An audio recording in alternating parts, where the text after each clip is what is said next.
The Great American Beater Bash, where memories are made and mistakes may happen. Everybody needs to know May 2nd.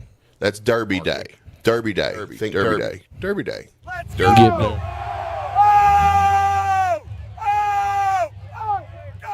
The influencer class, that's my shtick at this demolition derby that I'm doing. I'm bringing in some people in the entertainment space, if you will, to come and drive their first demolition derby.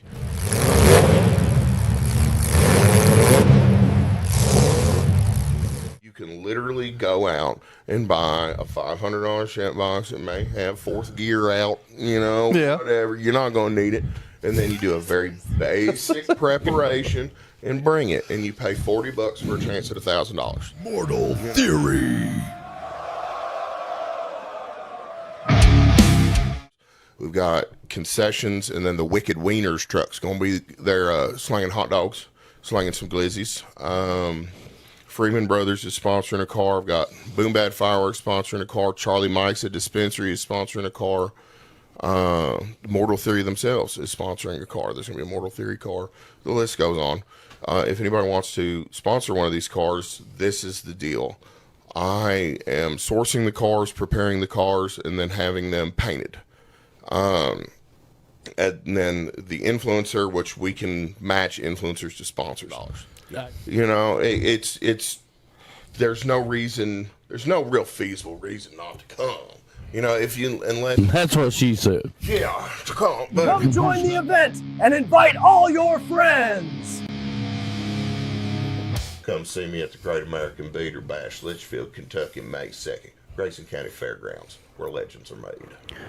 Located at 511 South Main Street, Corbin, Kentucky, Sugar Booger's Custom Cakes has been bringing delicious treats to the Tri-County area for over a decade. Whether it be a cupcake, cookie, cake pop, brownie, or a signature one-of-a-kind custom cake that will be the star of any event, Sugar Boogers has you covered. Easy online ordering with polite, knowledgeable staff guaranteed to make each experience easy and stress-free. Go check them out on Facebook or give them a call for a free estimate. Sugar Boogers Custom Cakes for all occasions, 606-344-6595. Are you looking for somewhere in Corbin, Kentucky to host your next event? Here we have it at Harvey's on Main at 115 Main Street. Let's check it out. Step into timeless charm and unforgettable elegance at this stunning historic venue. With breathtaking architectural details and an inviting open floor layout, Harvey's is the perfect setting for your next special event. Delight in the breathtaking bar complete with tap, a fully equipped kitchen for seamless catering, clean and accessible restrooms, a beautiful elevated stage for speakers, performers, or presenters. And for weddings and formal events, relish in the comfort and privacy of the bridal suite. Whether you're hosting an intimate gathering or a large celebration, Harvey's on Main provides the perfect scene to create lasting memories. Thoughtfully designed by the owner, who will be by your side every step of the way to ensure all your wants and needs are met. Book today and let Harvey's bring your vision to life. Are you a jerky jerk? You're holding it, right? Yeah, I got it. Just give me 1 second.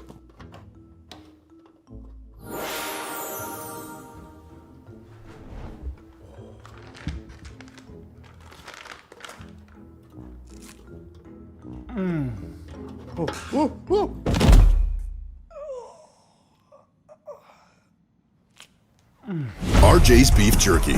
Real jerky for real jerky jerks. Can you give me a piece? Yeah, of course.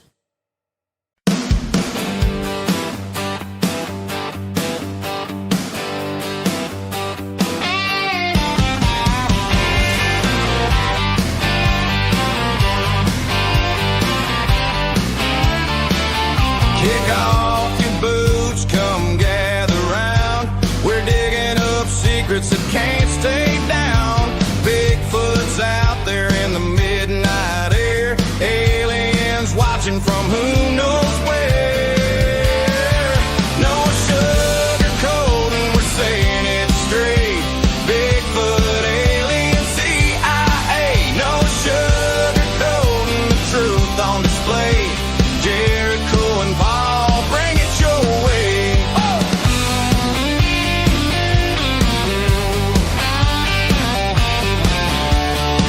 From small town whispers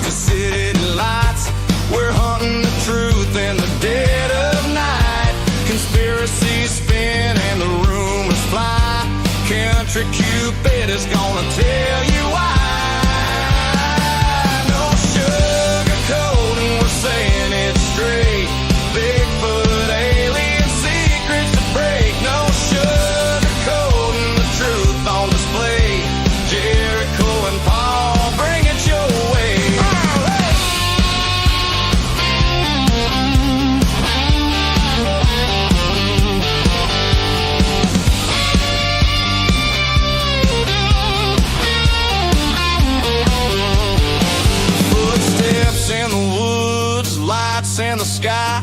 Some call it crazy, we just ask why. Laugh if you wanna, but you just might see there's more to the world than they want it to be. No sugarcoating, we're saying it straight. Bigfoot, alien secrets to break. No sugarcoating, the truth on display. Jericho and Paul, bring it your way. Truth or a tale, come and see. We're gonna have some fun, y'all.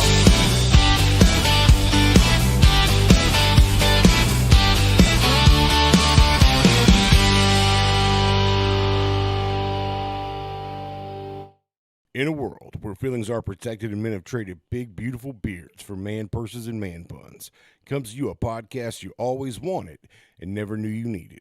A podcast where feelings are left at the door and conversations happen unfiltered and no sugarcoating.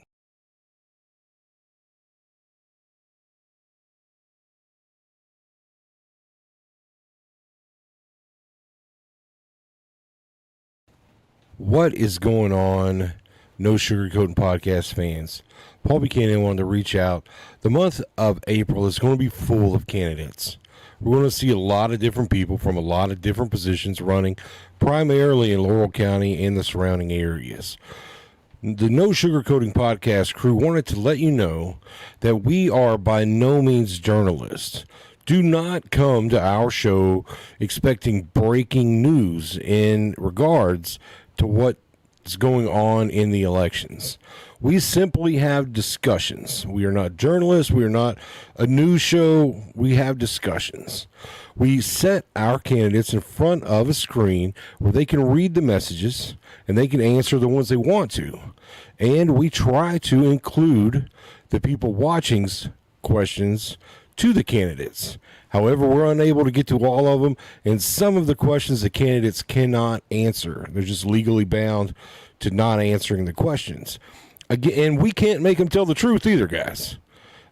So, just wanted to kind of let you guys know ahead of time. Hopefully, you'll see this before every episode of a candidate. But, yeah, guys, we're not a news crew. We don't pretend to be journalists. We have discussions. We try to bring out the best of everyone that comes here. We have no gotcha that we're trying to do to any candidate. With that said, I hope you guys enjoy the podcast. Have a great day. What is going on? Facebook, YouTube, TikTok, Spotify. Ronnie, you got me muted? Or am I hot? Yeah, you're. I didn't know. I kind of got it through to me right at the end. I thought that might be one of those gotcha. I wouldn't do that to you, Paul. Thank you. Absolutely would. Guys, I'm so excited that we have the very last person running for mayor on the show tonight. And that's nothing from him. That's just meaning that we've kind of got through all the candidates, and you finally get to hear for yourself Mr. Matt Orr. Yes. Who's with us tonight. Yeah. Thank you guys for having me. We appreciate you being on here. Yeah. Yeah. So what we've asked everybody to do is to start from the very beginning. Like, tell us who you are, your upbringing and stuff. Sure.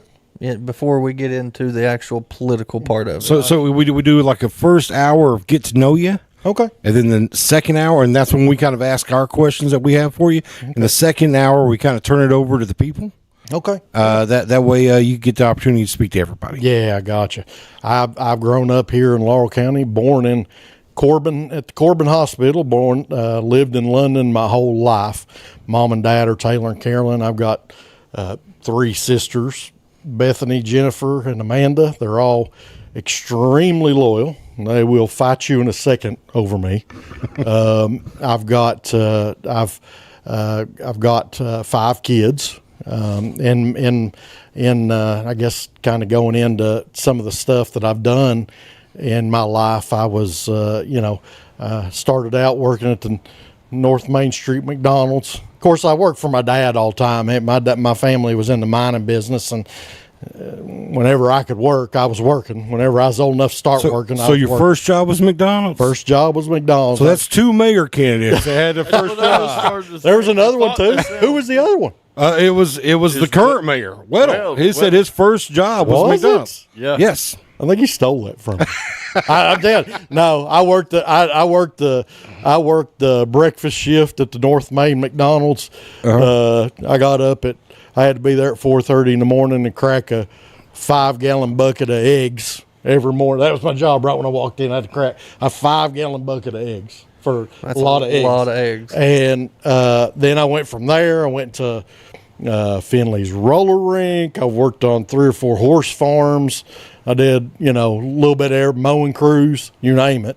Just growing up, went to school up in Lexington. Was the first graduating class from South Laurel. Okay, we got when they split north and south that very first year. I went to school all through up to 93, and they split from Laurel County to North and South Laurel. So I was the first graduating class there.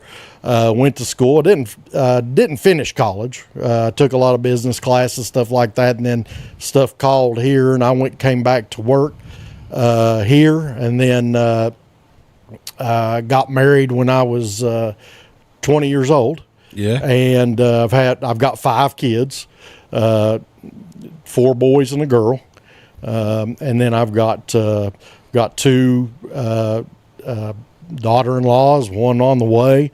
And man, I'm trying to think what else I've done. I've done, as far as kind of, I don't know, probably get into more of the mayor stuff, probably like what feels qualifications is probably a little bit later on, like some of the stuff I've done there. You can say whatever you like. Yeah, but I've worked in real estate a long time. Okay. I've done a lot of real estate negotiating. I've got my license. I haven't had my license active, but I worked in a long time. But I've done a lot of private purchasing and stuff like that, development, flipped houses, done.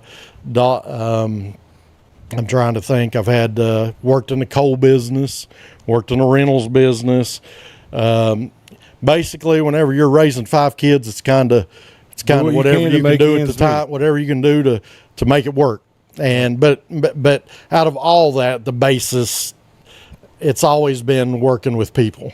And I feel like that's a strong suit of mine because I've always had to be a good negotiator, be good with crews of people, be good with, and whenever you're looking at this job as the mayor, people go, well, why would you be good at this? Because that's all I've ever done, to be honest with you. I mean, I've always had to deal with customers, tenants, you name it, I've probably done it at some point. But listen, if you've worked at McDonald's, you've been cussed out at least 6 times. Yeah. Right? Yeah. Speaking as someone that has worked at McDonald's or any kind of fast food work, that's a real good way to know the public. Yes, exactly. I and it's kind of funny because the first time when I was at McDonald's, that was my first job. Well, and I worked there up till the summer, but then when the summer hit, I was kind of like, I was going up to I never quit a job for anything, but I didn't really want to quit at the time. Right. And I kind of said, well, I'm going up to my grandma's. I need to go up there, and I would go up to my grandparents and stay for like a month, a lot of times during the summer. And I kind of went to the manager at McDonald's, and I was like, man, I'm going up to my grandparents. I hate to leave, but I'd kind of had my fill of McDonald's too at the time. Doesn't take long. It don't take long. But I said, well, I said, I kind of hate to leave, but I'm going to go up to my grandma's, and I hate it, but I guess that, I'll be up there a while. And they were like, well, okay, well, you can come back when you get back. And I was like, I didn't expect that. I was hoping they would say, sorry, we'll see you later, but they wanted me back. Apparently, I was pretty good at it. And 100%, that's not knocking anybody that works at McDonald's. In fact, hats off to you. If you work at McDonald's, that's a really tough job. Tough job. It doesn't matter what you do there. And someone my size appreciates everything that you do. Yeah. So, not knocking McDonald's off. It hits me too. Trust me. We had lots. Like I said, sitting there at 4:30 in the morning, cracking a 5-gallon bucket of eggs was not easy. Right. But that's just kind of a little bit of background for me. So 100%, Now, you lived right across from Carnaby Square, is that right? Yeah, I did. Yeah. So I've done a little bit of research. I tried to research, and then you were just on was it the Light of London? Yeah, sure was. Talking about you guys, the druthers and stuff like that. Yeah. That was, and what's funny about that is the former mayor of London. I kind of touched on this. I get Rudder, really, right? As you said, Rudder. Troy Rudder. He drove my bus, number 402. Yeah. So he dropped me off. I got picked up right there on Main Street. My house was set pretty good ways back up through there. We had to hike up there every morning, hike down to Main Street. He would drop us off, or I'd pick us up there, drop us off there right at the Druthers every morning, every evening, actually. And it was the former mayor, Troy Rudder, who did it. So, you know what's crazy is your online presence, everybody talks about how nice of a guy you are. Yeah. That's what I keep reading. Yeah. Especially when I mean neutral reading. If I'm neutral reading, you are a nice guy. Yeah. If I'm your side reading, you're the best, nicest guy. I mean, the 10 minutes. The 10 minutes I got to talk to him before the show started. He come in like Santa Claus, all happy and jolly. I mean, it's been a pleasant stay so far. I mean, and you need to be in this job. I mean, and don't get me wrong. Whenever it comes down to the negotiation side of stuff and everything, you have to be stern about things too. I don't have a problem with that at all. You can ask anybody. You ask my kids. You can ask anybody. Mm-hmm. I'm pretty tough when it comes to that stuff. But if you don't give me any reason to not be a nice guy to you, I don't have any reason not to be a nice guy to you. It doesn't get you anywhere to not be a nice guy with right. me. And you are obviously that you want to set. Mm-hmm. This is the tone. Yeah. It can change. Oh, yeah. We can turn temperature up if we need to. I got you. But and I think that's amazing. That's kind of how I present everybody, is try to be very nice to them. In fact, Jericho thought I was the nicest guy in the world until he had to work with me all the time. He's like, dude, I don't know how you turn it on and turn it off like you do. Yeah, no, I enjoy. If you don't enjoy life, then what else can you enjoy? It's kind of the way I look at it. And you know, you have to, I've had to fire people. I've had a lot of that kind of stuff. So it's not that I'm only a nice guy, but I feel like I'm an easy guy to work with for the most part. I think that's what London needs. And I feel like I'm never going to rule with a hammer and say it's my way or the highway. You can't, I'm just not going to do that, you know, and because that's not what you need to do. I feel like, and whenever this stuff works itself out to a point, whenever I feel like that I'll be in there, you have to be able to work with everybody put in front of you. Right. I mean, it doesn't matter. Because the people chose that. That's exactly right. And that's what's really important to remember is that, everybody that gets elected to these positions are who the people chose to be in these positions. 100% right. And that's the way I look at it. I've like I said, I've been here my whole life, and you just have to sit there and look at if you're elected, the majority of the people in London obviously thought you could do that job, and that you would look at it, you would take your ego off the table, and you would do what's best for London. And you have to understand that, even if it isn't something you don't want. Right. Even if it, personally, I don't agree with it. If I'm in the minority there, that's too bad for me. Right. I just have to, if it's what's best for London, then I have to do it. And I can't ever get in just a match of, back and forth with people and not take my ego off the table and not agree with somebody if I do feel they're right, just because I can't pull my ego out of it. Well, and what's great is that you're going to get a fresh start. Yeah.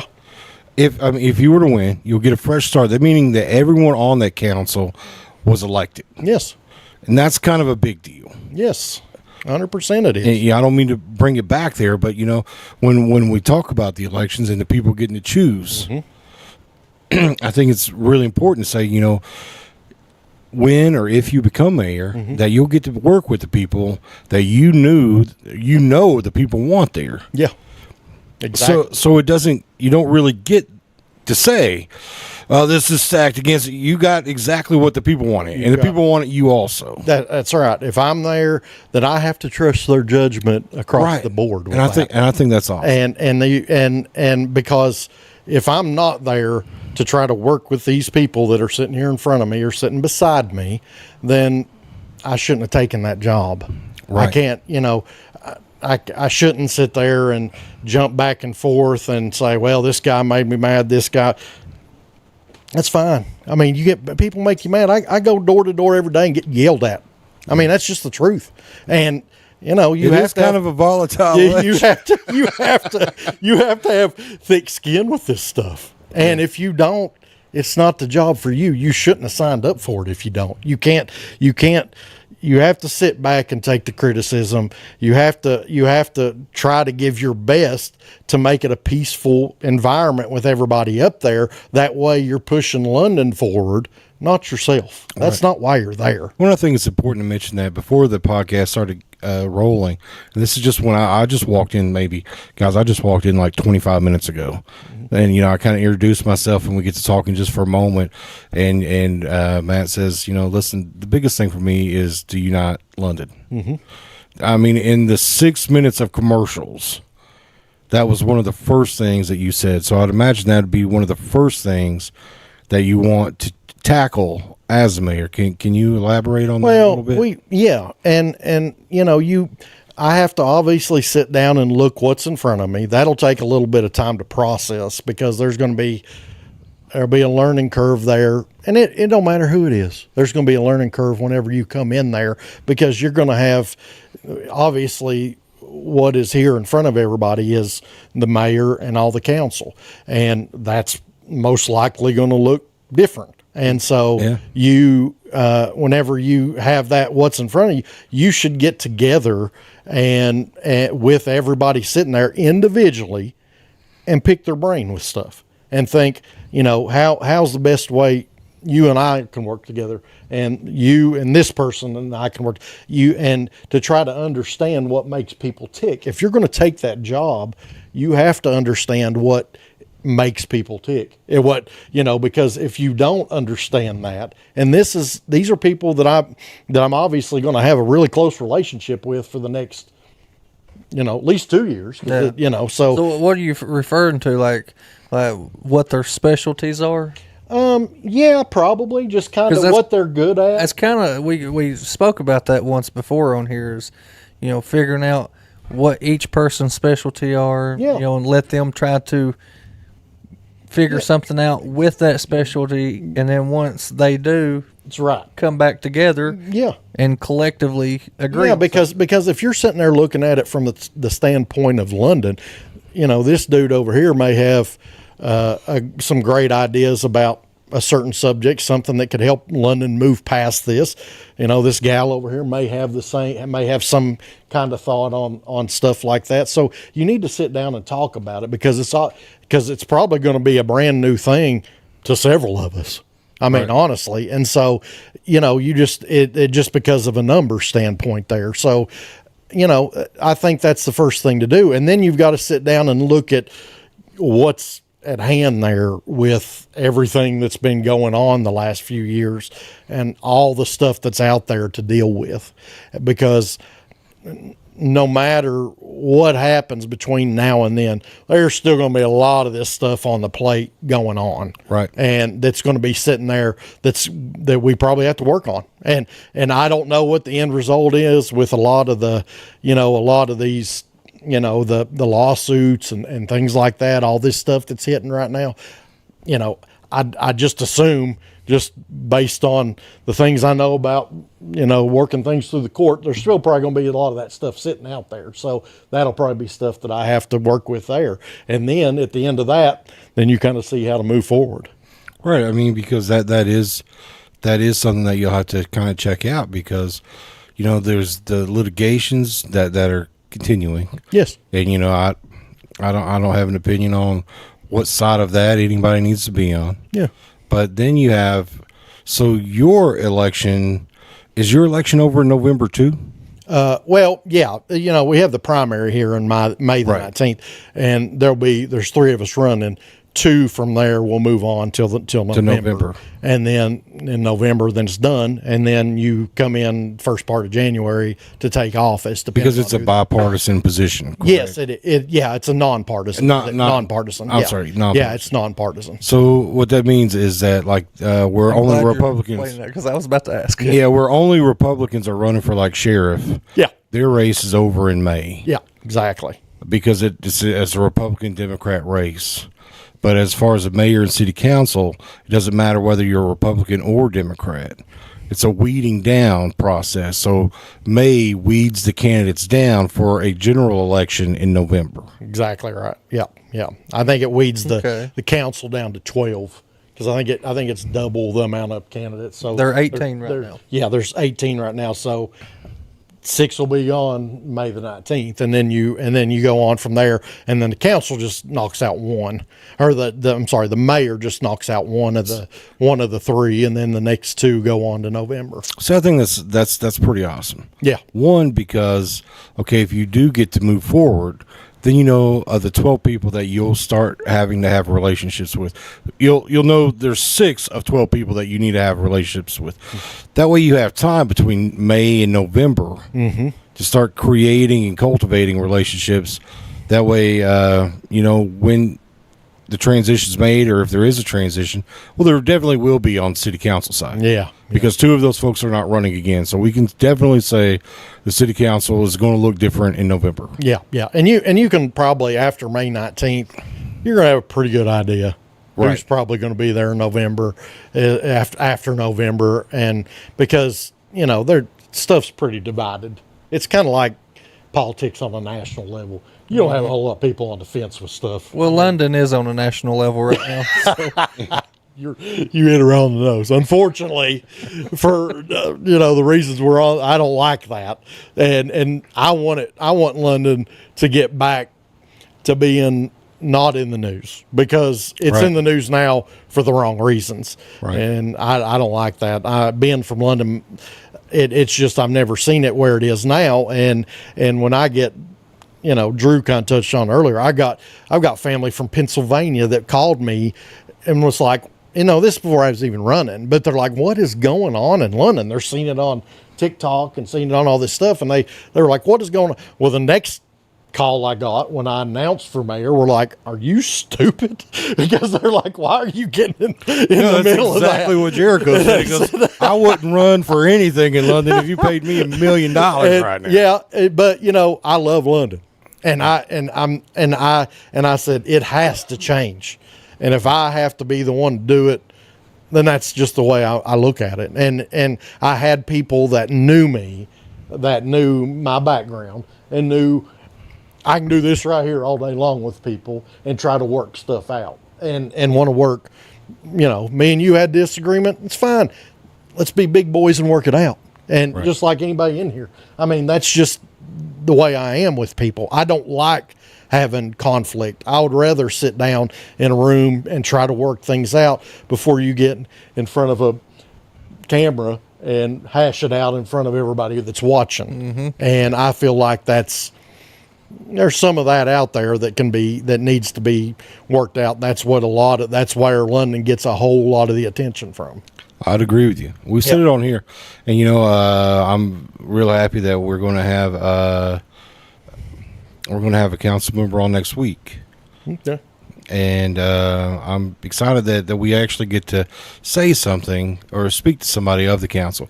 Kelly Green had also reached out saying that, and then we just couldn't get our schedules lined out to get her on. Because we're running out of time. Technically, you guys got about 3 weeks now? Yeah, 3 weeks from yesterday. Today? Is that right? Tuesday. Or from Tuesday. Yeah, 3 weeks from Tuesday. Yeah, so that was, because you all told me that too. Whenever I'd heard that you all had said you didn't know me, and I said, well, I don't care to go on there. I said, you said, well, and I couldn't that night because I was on with Bobby that night. Right. And then they, how about next Wednesday? And I was like, yeah, I want to do it. It's not that I don't want to do this stuff. We're glad you are. It's for London. We have platformed everyone running for mayor. Yeah. If Rick gets to come on the show, then we have platformed everyone running for sheriff. Yeah. and it's not for us. We really would like to give you guys it, and I think what led our attention to London is because of it being the way it is right now. Yeah, because we have zero skin in the game. Yeah, without doubt. I mean, it would have served us much better to sold ads and worked Whitley County because that's our area. But it was one of those things where if we could just get those guys on here and people have conversations where people are just cussing and yelling and comments. We leave the comments on, but we don't have to read them. Yeah. You know? Yeah, but this stuff has to be great for you guys too. Well, I mean, you take that in consideration because you look at it from a standpoint of stuff to talk about. Listen, London has to be magical for you guys. Well, no. I get called a fat ass every clip that I do, and an idiot every clip that I do, and that I don't know anything about journalism every clip that we do. But that's the beauty. It certainly has a backfire. Yeah, it does have a backfire, but that's the beauty of it. Like I said, we have no skin in the game, so people can say whatever they want about us. We're not out here trying to be journalists. We're sincerely trying to help you guys. Yeah, sure. And yeah, you're right. You know, there's tons going on in London right now. So we wanted to try to help each one of you and showcase yourselves. Yeah, good. Like you said, we didn't know you. Yeah, exactly. We wanted you on here to get to know you and let you voice yourself. Yes. And but I mean, so that's great. I don't mean to go off on that too far about what all this has done to us. I got. No. I just know whatever because I listen to Kentucky sports radio a lot. Love matchups, and so I go on there and they say the same thing. Like back whenever, like take it. Whenever Cal flipped over and they started the first part of him taking over from that was like great for them because it really put them. Everybody wanted to know everything about it. So that was, and of course, that was early on with this top stuff. Right. But that was one of the biggest things that just blew them up was stuff that people wanted to know about. And unfortunately, London is people want to know about London for the wrong reasons. I think. Again, and then that's the reason why I'm so happy that you got back to us and allow us to do that because it kind of full circles the mayor's stuff. Yeah. And since the mayor's been on, there's a lot of crazy stuff that's been happening in that office. Mm-hmm. Stuff that just kind of got released yesterday or the day before yesterday. Mm-hmm. And I don't have anything bad to say about the mayor. He was very kind to us. Same as if when you leave here, if somebody says something bad about Matt Orr, I say, no, he was very kind to us. I have nothing negative to say to him or about him. But that's concerning. It's concerning. 100%. Especially this late in the game. Yes, it is. And to be honest with you, I take it you're talking about the residency stuff. The residency stuff. And that's been brewing for months and months and months. It was before he was there the first time. And I liken it kind of to this. I understand people put that back as not that big of a deal now at this point because so much stuff is out there now. Yeah. But I've lived here for 51 years, and everybody that's ever run for stuff has stuck by that. Right. So, maybe I would have run for mayor if I thought I could just go around the rules of it and do that. And of course there's people that are going to say he there's no doubt he lives in town, blah, blah, blah. They have both sides of it. There's again, a complete line drawn with that. But that is the way the law states. And so that is what it states. And so now, however you want to interpret that, I guess you can do whatever you want. I don't care. Right. I don't care. You're here to run your race. I don't care. I'm going to beat his butt anyway. I'm just saying. And I am. And so if it, and I've had a few discussions with Randall, and he's always been, he's just like with you guys. He's always been friendly to me, but this is a race and this is a competition. I'm a competitive guy. Right. I want the best. I want to beat the best person there. So what do you think your odds are right now? Like you personally? My odds are right now, as far, I'm not even going to say that, but I feel real good about it. Well, I guarantee he's got a 33% chance at the moment. I'm not an analytical guy, but 34% chance. There you go. Yeah. And I mean, it doesn't bother me if he stays in there because I do. I feel like I'm going to win regardless. That's just the way I look at it. And because I talk to people every single day about this stuff. I tell you what, I love your optimism. Yeah. I mean, your demeanor and everything. Full of energy. Yes, since you walked through that door right there, like you have been very uplifting.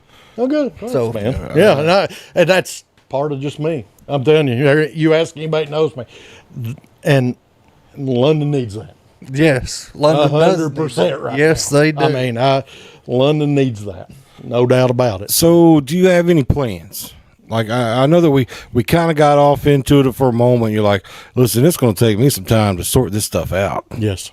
Yeah. And kind of get to know everybody. Yeah. But I mean, as a lifelong London resident, you know, someone that started there, that caught the bus right in front of Carnegie Square, that's graduated from the high school, that's raised a family there. What are things that you want to see different in London that you think that you can do? You know, there's a lot of there. You know, if I went into office in a perfect scenario where I didn't have to sit there and worry about, you know, the financial aspect of it, if I had just an open door to go into stuff and start, you know, doing things that I wanted, I'm a big outdoors guy. I love the outdoors. I've been to, you know, something, and London is a beautiful town. It is. There's things about it that have always bothered me myself. And again, this is what's best. I have to look at what's best for London, but I love going to towns where they have things like bike trails, and I love places that I've been to that have all the utilities underground, because that even makes it just look clean. Makes it look clean. And you know, you go down, and if you don't look at it, if you don't get in your head and start noticing stuff like that, go down 25, go down Main Street and see it looks like a web.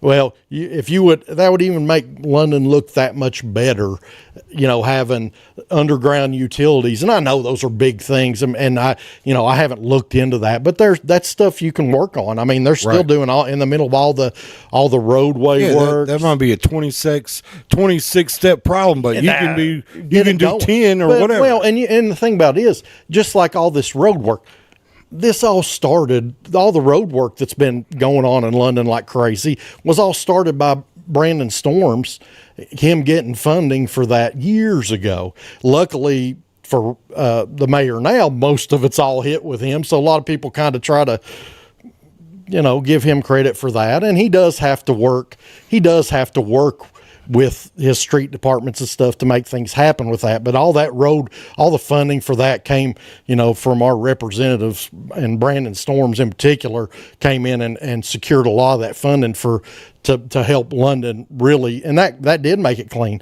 and that did make it look better. And there's still a lot of that out there that they're still working on. And, you know, and like I said, that could be something way down the road. That's obviously, those things aren't a priority, but I'm big on parks. You know, I was watching I actually went home after our episode and watched you and Bobby the night that I invited you on here, and you had said that you'd like to bring more festivals to town. Yes. You'd like to do more community involvement stuff. Yes. Parks and recs kind of stuff. Yeah, and because London downtown is beautiful, but you go there on the weekends and it's pretty dead. I mean, unless they have something like that going on. And to me, and you know, our tourism, they do a great job, but I think it should be a goal to have something going on down there about every weekend, and to keep it down, to keep stuff going on downtown, because, you know, London, you know, just look at Corbin down here. Down through here on the weekends, pretty packed. I mean, these restaurants and stuff down through here, London doesn't really have that, because I think they don't feel like that they've got I think people looking at it from the outside looking in don't think that, it's a big risk putting something down there, and you have to be the one willing to jump in and throw a wad of cash out there to do it. But if you had some stuff that made it constant flow of people coming in and out of there downtown, then it makes that risk a lot easier, And so, but I love the parks, the stuff that they've made. Pickleball, Drew's a huge pickleball player. I play some too. I kind of got him into it, but they've expanded a lot of that stuff that tourism has, but I think they can expand it even more, because you go to these places and they're packed. Go to Veterans Park where all the trails walking, it's packed every night when it's nice. The pickleball courts are packed, and so there's just a lot of stuff going on. And then you have, just like the Levi Jackson Park, that's another thing that you could work on, bringing some more stuff into there. There's, I know looking at me, you can't think, oh, well, this guy does. I used to do a lot of the adventure race type stuff and things like that. I just did it because I loved it, just for the workout of it and things like that. So there's stuff like that that's possible, that you can start working on these type of things to bring people in town. The Redbud ride was just last weekend. You got the big archery shoot that comes in out at the park, but there's so much stuff, and London is such a hub. If you look at it in the aspect of it's an hour below Lexington, an hour from Knoxville. So there's two big populations there that I feel like can feed into London on a pretty regular basis, just like people from, Eastern Kentucky do. I mean, it's a hub for people from Eastern Kentucky. Well, when you get into those kind of things, then those type places, you're probably going to see more people that would come to stuff like that if you had it available. And then out on, say, the interstate, that whole Heritage Hills area that's right off the interstate out there, that's a huge chunk of property that really, and I know the tourism has worked on stuff for that. So the city owns that property? I believe so. I don't know if the city or the county, but regardless, you have to sit there and you work realize together. That's an opportunity. That's a huge opportunity, because it could be a big venue. And I know they've worked on it. I'm not trying to throw off on anybody, but you just have to, whenever you're talking about that stuff, you have to have a good relationship between London and Laurel County. Yeah. And I'm talking about the two entities themselves, the county and the city, and be willing to work together. And from what I understand, there's not a whole lot of a relationship there right now. There isn't. I say there isn't. I mean that as an opinion. I don't mean that for a fact or that I know. Just outside looking in, it's like, not only do you have to fix a relationship with the citizens of London, but you'd have to do some really good work for Laurel County too. Yeah, 100%. I mean, there's a lot of bridges that seem to be in distress. I won't say they're collapsed or they're burnt, but I will say they are distressed bridges. Yes. And a lot of it has to do with the city working with the county on taxes and stuff like that. And a lot of that stuff's going to have to be addressed, I think, financially when I go in there. You're going to have to start addressing that kind of thing, because the city's going to need help, I think, because of a lot of this stuff going on. I think you're going to have to be able to work together to say, hey, whoever's in office in the county, we need help, because we're in a crisis right now, and we have to get help to try to pull out of this. And we got to put everybody's heads together, how the city and the county can work together with that type of thing, and to push us forward, because that's what it's going to be. It's going to take a while. Right. And you've got another thing coming against you on that with all the lawsuits. Yes. London may be bankrupt by the time you get there. And I get that brought up a lot, and that's very possible. And because there's only a certain amount of money there. Yeah. I mean, insurance only covered so far. They're only covered so far. And so if it doesn't cover it, then you have to set something up to pay it. Right. It's not like you can just say, sorry, we're done. You can't do that. You have to find ways to stretch it out to get these things paid off, to get these things worked out, to get London start working back in the right direction. Because I mean that, like Ronnie said, that's definitely going to be a hurdle that you'll have to get over. Oh, I mean, at least a couple of these lawsuits are legitimate. Mm-hmm. Oh yeah, I mean the Doug Harless suit, that's a legitimate suit. It is. I mean, that's not picking sides or anything else. I think everybody in London, Laurel County wants the best for that family, has prayers for them, they deserve and everything else. And I believe they deserve it too. They deserve it. They haven't. I don't feel like that they've got the attention. I mean, obviously the Harless situation has gotten plenty of attention. It's got a lot. It's got a lot of attention, but I feel like there should have been more personal attention there than what was given. And that stuff, that's a tough one, and I know because a lot of people are saying that the council, the mayor, the sheriff have not been as vocal as they should have been, or they felt like they should have been. Yeah. And there's some of that point I agree with. You just have to think about, this dude lost his life over a mistake. Yeah. Over a mistake. His family. No apology yet. Yeah, his family is having to deal with losing him over a mistake.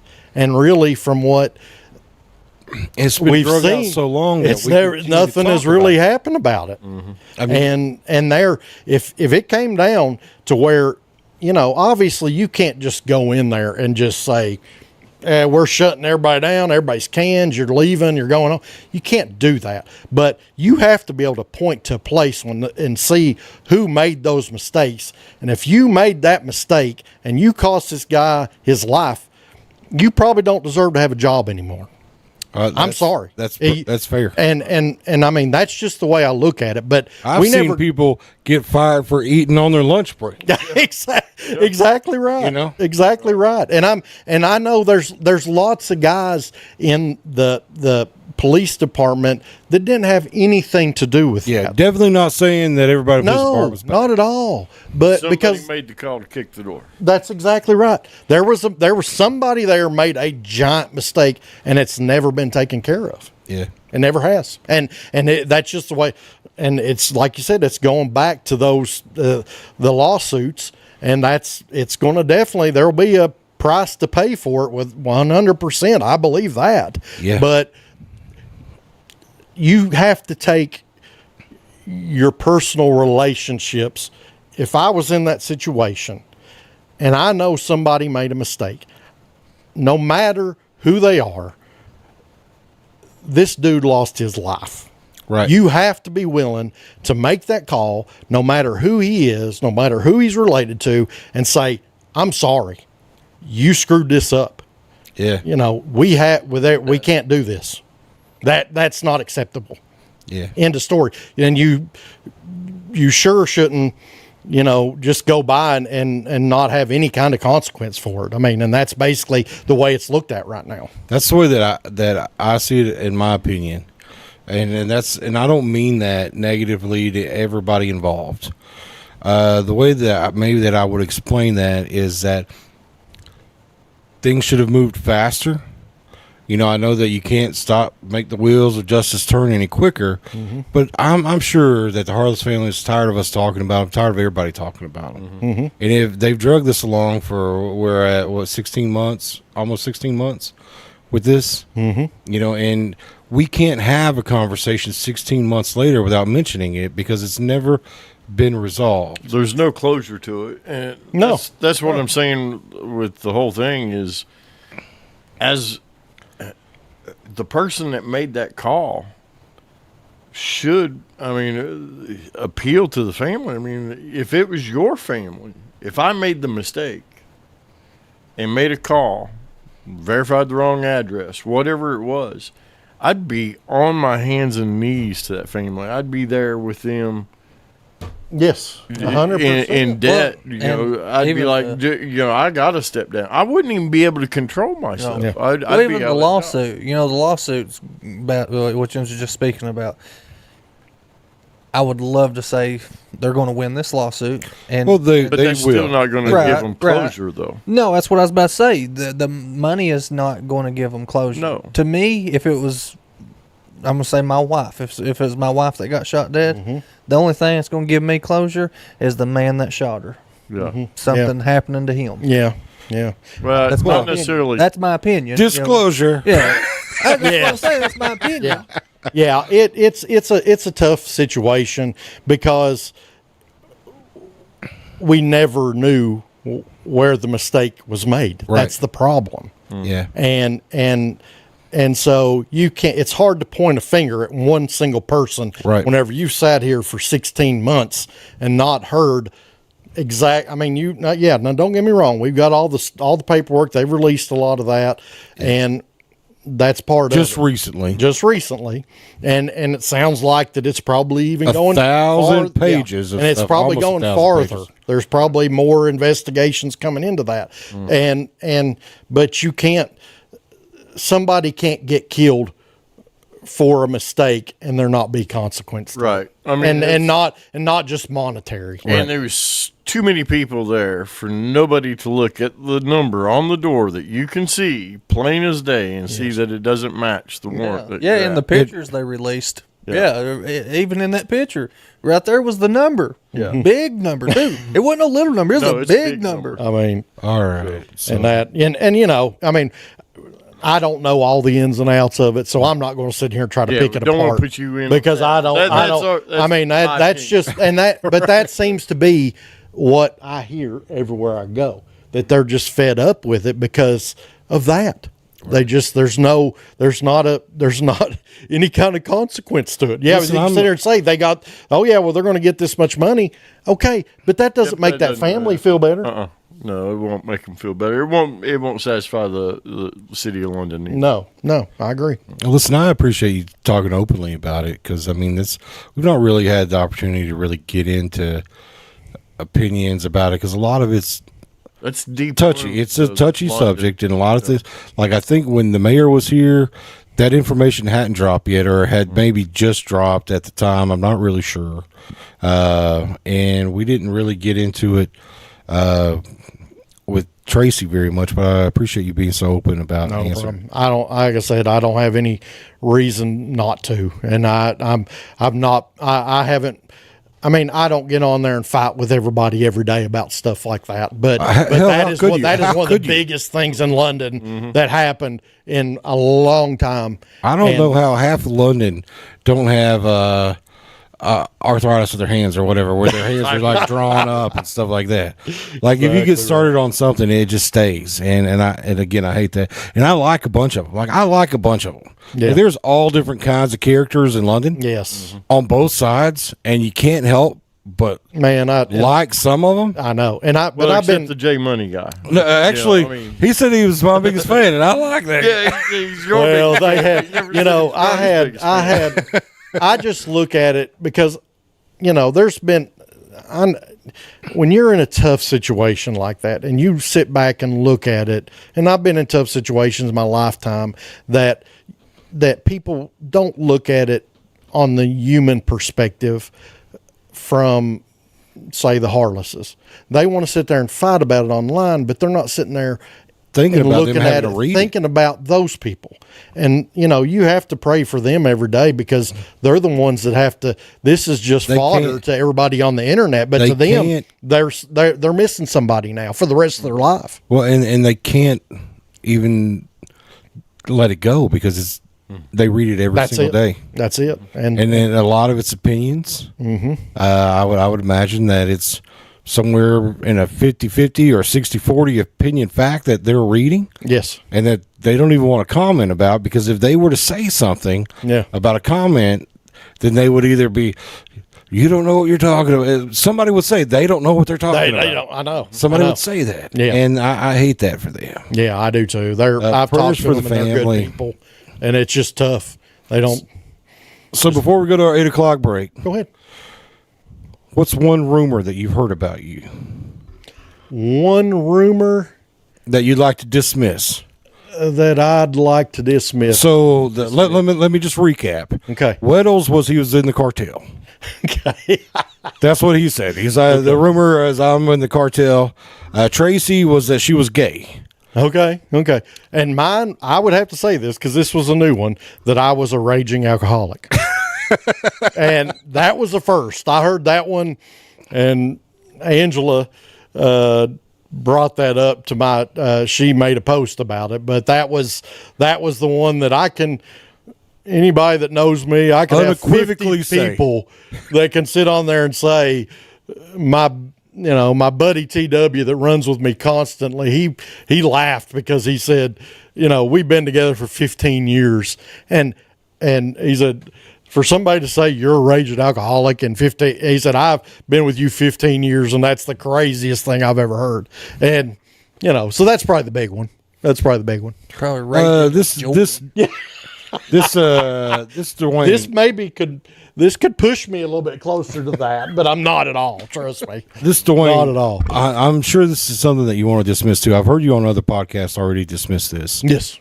But just on our podcast, you're not interested in being a part-time mayor. No, man. I mean, that's been, yeah. I mean, that probably would be the other one I would have brought up because I have never on anything acted like that. All stems back from the stuff that the council brought up. They wanted to for those that don't know, they were wanting to split the mayor. They were wanting to do like a commissioner mayor or somebody actually. It's kind of like what they have in Corbin. Kind of like what we have here. Yes.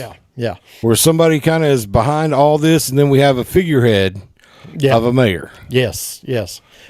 And that not at all. Yeah, I'm not a show up and cut ribbons kind of guy at all. I mean, yeah, I'll do it if that's part of my job, but I'm there for all of it because that's my strong suit is working with people, like I said to you earlier. And so why would you put this much time and effort into this? If the first time I heard that, I said, I made some calls. I said, I'm telling you right now, that's not what my idea with this is at all. I said, and from what I understand, that's, if I'm in office, that's my discretion. If I, for some reason, wanted to do that, but there's not a chance. All right, guys. Period. You heard it on Bobby, but you also heard it here. That there is, Matt Orr says, if he's mayor, he's mayor. There ain't nobody else. You're stuck with commissioner, none of that. Full-time mayor. If he were to win. Yeah. All right, so Matt, let's go ahead and let you know that you won this election tonight.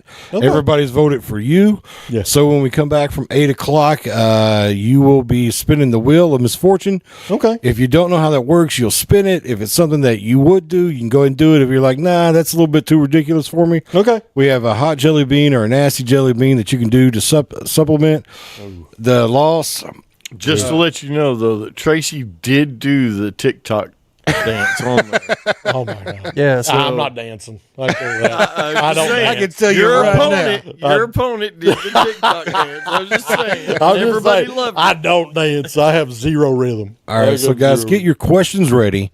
We'll be back in about 6 or 7 minutes with Matt Orr for Mayor. 6, 7. Yeah. The Great American Beater Bash, where memories are made and mistakes may happen. Everybody needs to know May 2nd.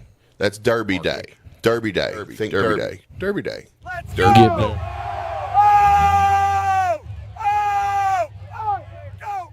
Influencer class. That's my shtick at this demolition derby that I'm doing. I'm bringing in some people in the entertainment space, if you will, to come and drive their first demolition derby.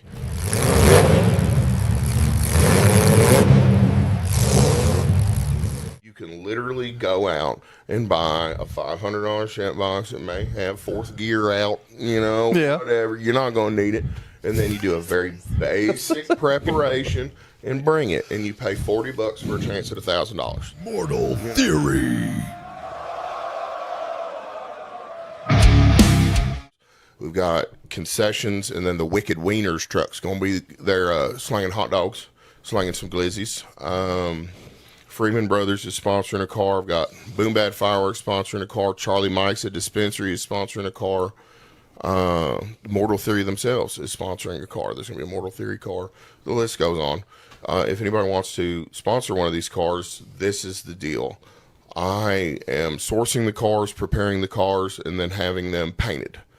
And then the influencer, which we can match influencers to sponsors. You know, it's there's no real feasible reason not to come. You know, unless that's what she said. Yeah, to come. But Come join the event and invite all your friends.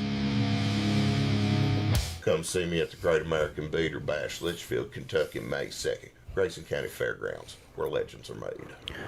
Located at 511 South Main Street, Corbin, Kentucky, Sugar Booger's Custom Cakes has been bringing delicious treats to the Tri-County area for over a decade. Whether it be a cupcake, cookie, cake pop, brownie, or a signature one-of-a-kind custom cake that will be the star of any event, Sugar Boogers has you covered. Easy online ordering with polite, knowledgeable staff guaranteed to make each experience easy and stress-free. Go check them out on Facebook or give them a call for a free estimate. Sugar Boogers Custom Cakes for all occasions, 606-344-6595. Are you looking for somewhere in Corbin, Kentucky to host your next event? Here we have it at Harvey's on Main at 115 Main Street. Let's check it out. Step into timeless charm and unforgettable elegance at this stunning historic venue.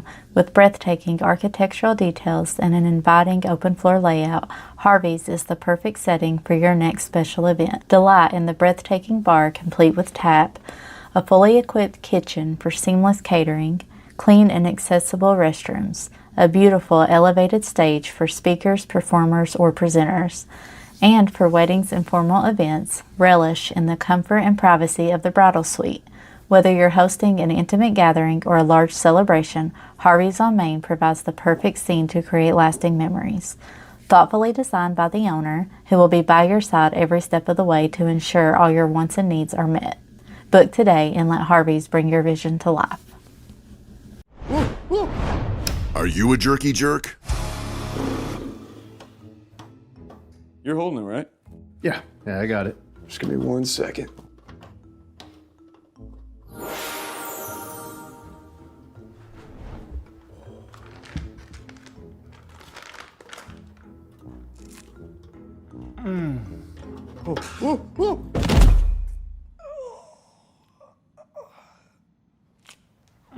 RJ's Beef Jerky. Real jerky for real jerky jerks. Can you give me a piece? Yeah, of course.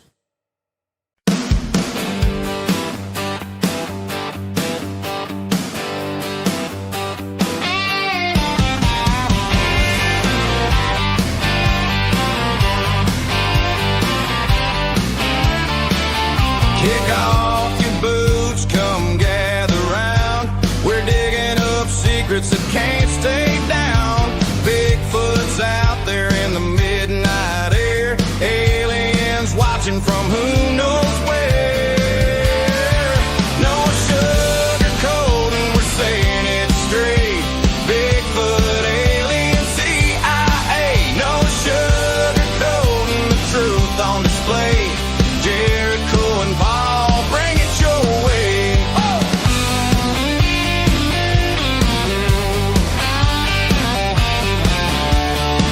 From small town whispers to city lights, we're hunting the truth in the dead of night. Conspiracies spin and the rumors fly. Country Cupid is gonna tell you why. No sugarcoating, we're saying it straight. Bigfoot, alien, secrets to break. No sugarcoating, the truth on display. Jericho and Paul, bring it your way.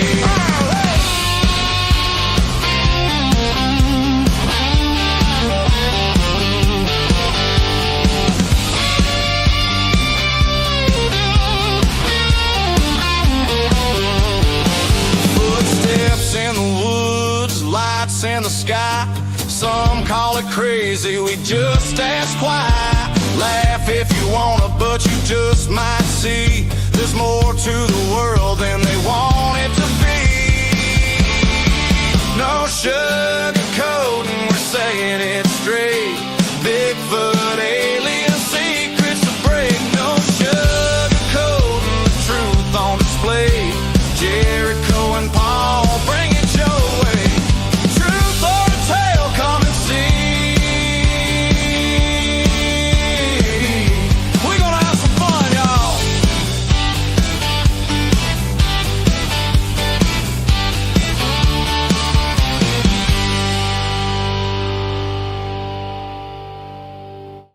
In a world where feelings are protected and men have traded big, beautiful beards for man purses and man buns, comes to you a podcast you always wanted and never knew you needed. A podcast where feelings are left at the door and conversations happen unfiltered and no sugarcoating.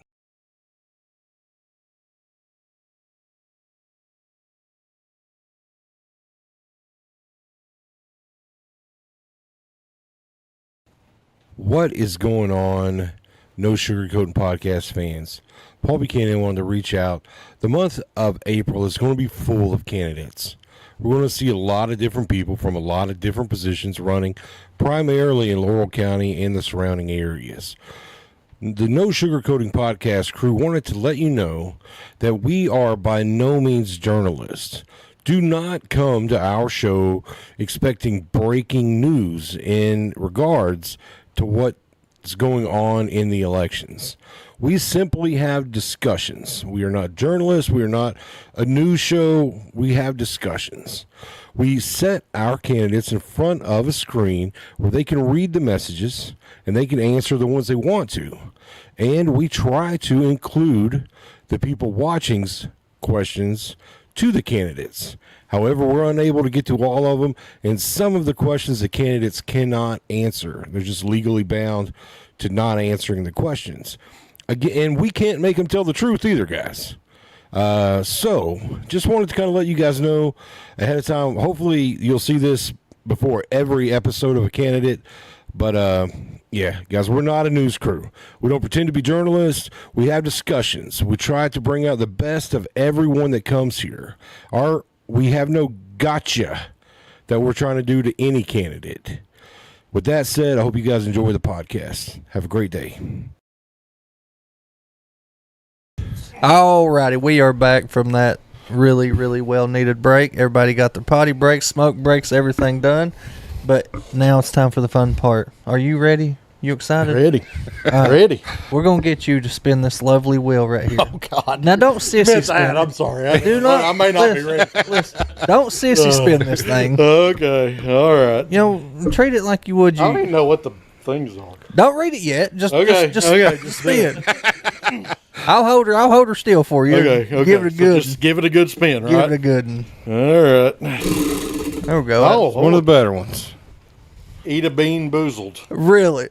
So he So didn't. he gets the bean boozle anyways. Get bean. Okay. I'm good with so it. do you want hot or nasty? I don't want hot. I'll take nasty. Okay. It may not be nasty. Don't So- forget to pull that mic back to you. I don't want. I don't have heartburn if I do hot. So- I stopped and got Tums on the way here because I You'll forgot. pick up on it, Okay. and then you push down. Every time Jericho does that, he gives And it my a thing. kids will love this All because right, they there you used to go. try me to that. My kids love this because they used to try to get me to do this when I was That's the little. gist of it. When I they were just little, all the time. I just showed you. You pick up on it, Okay. push down, and Did you know those weren't that bad and you just took them off there? I know. I I was going to say, I think I just got set up. They'll shoot out on the Okay. floor on you there. Okay. so however many pops out is however many you get. Okay. Oh, man. You got Because two. that looks like puke or something like that. No, the orange and red ones puke. That's what the gentleman that was here, Benjamin got. And then Monday. like that one there is something. I don't know. I mean, can I read what they are? No, eat them. Well, you can, but it doesn't change the fact. It doesn't change. Since one popped out on me, I'll eat this one with you. No, two popped out on you. I'm threw gonna eat this away. one. I didn't get picked, but I'm still gonna Okay. eat one. Okay. He probably knows that one ain't bad. No, so I I've got don't. the same. I don't one have a over here. clue what this is. So I'm gonna do it. You got to eat both of them though. You said one. No, I said however many pops out is what you got to eat. Okay. I didn't get picked. I'm just doing it. So for do you fun eat of them it. at the same time or just one at a time? That's up to you. I'm doing. I both. wouldn't do them both at the I same would. time. All right, I just get it over with. I'd get them over with. I'm That gonna way, get it over, maybe you kinda got a guy. good one and a bad one. You have to chew. Might cancel. Yeah. I got a good one. Well, that means you got a good one and a bad one then. Yeah, because you can't. Or did you get two good ones? Yeah, not bad. Look Okay. at that. Okay, that's a good one. There I you got to see if go. they work. Let's see. What was yours, Jericho? Do you know? Kind of tastes like bubble gum a little bit. See, I think me and you both had wet dog. I mean, I don't know what a wet dog tastes like, but I Well- think we may have. Well, I I mean, didn't get any of the. If that was a wet dog, that was a delicious wet dog. I might be Chinese. It might be. disclaimer. It has. That was a joke. Yeah, they weren't bad. I mean, that was. And I think Juicy Pear was the other one I got. Sweet enough. I didn't taste like no pear. Well, he I had think we two. got Tutti Frutti. That's what I think we got. That me and my that think one that I was got Tutti might be. Frutti. Yeah. See, I had Tutti Frutti. Yeah. So That was you, a great spin. listen, let me tell you, and I don't mean to keep bringing it the same. Weddle did the same. He did the Bean Boozled? He done the Bean Boozled and got two that were good. Yeah. See? Okay. He got two that was good, didn't he? Yeah. Good. That never happens. Like when he did it, I was like, man, this guy. I don't know how you read or interpret that, but Yeah. fine. Well, That's I'm fine. just saying, man. There's Yeah. That's pretty lucky. Yeah, exactly right. Exactly right.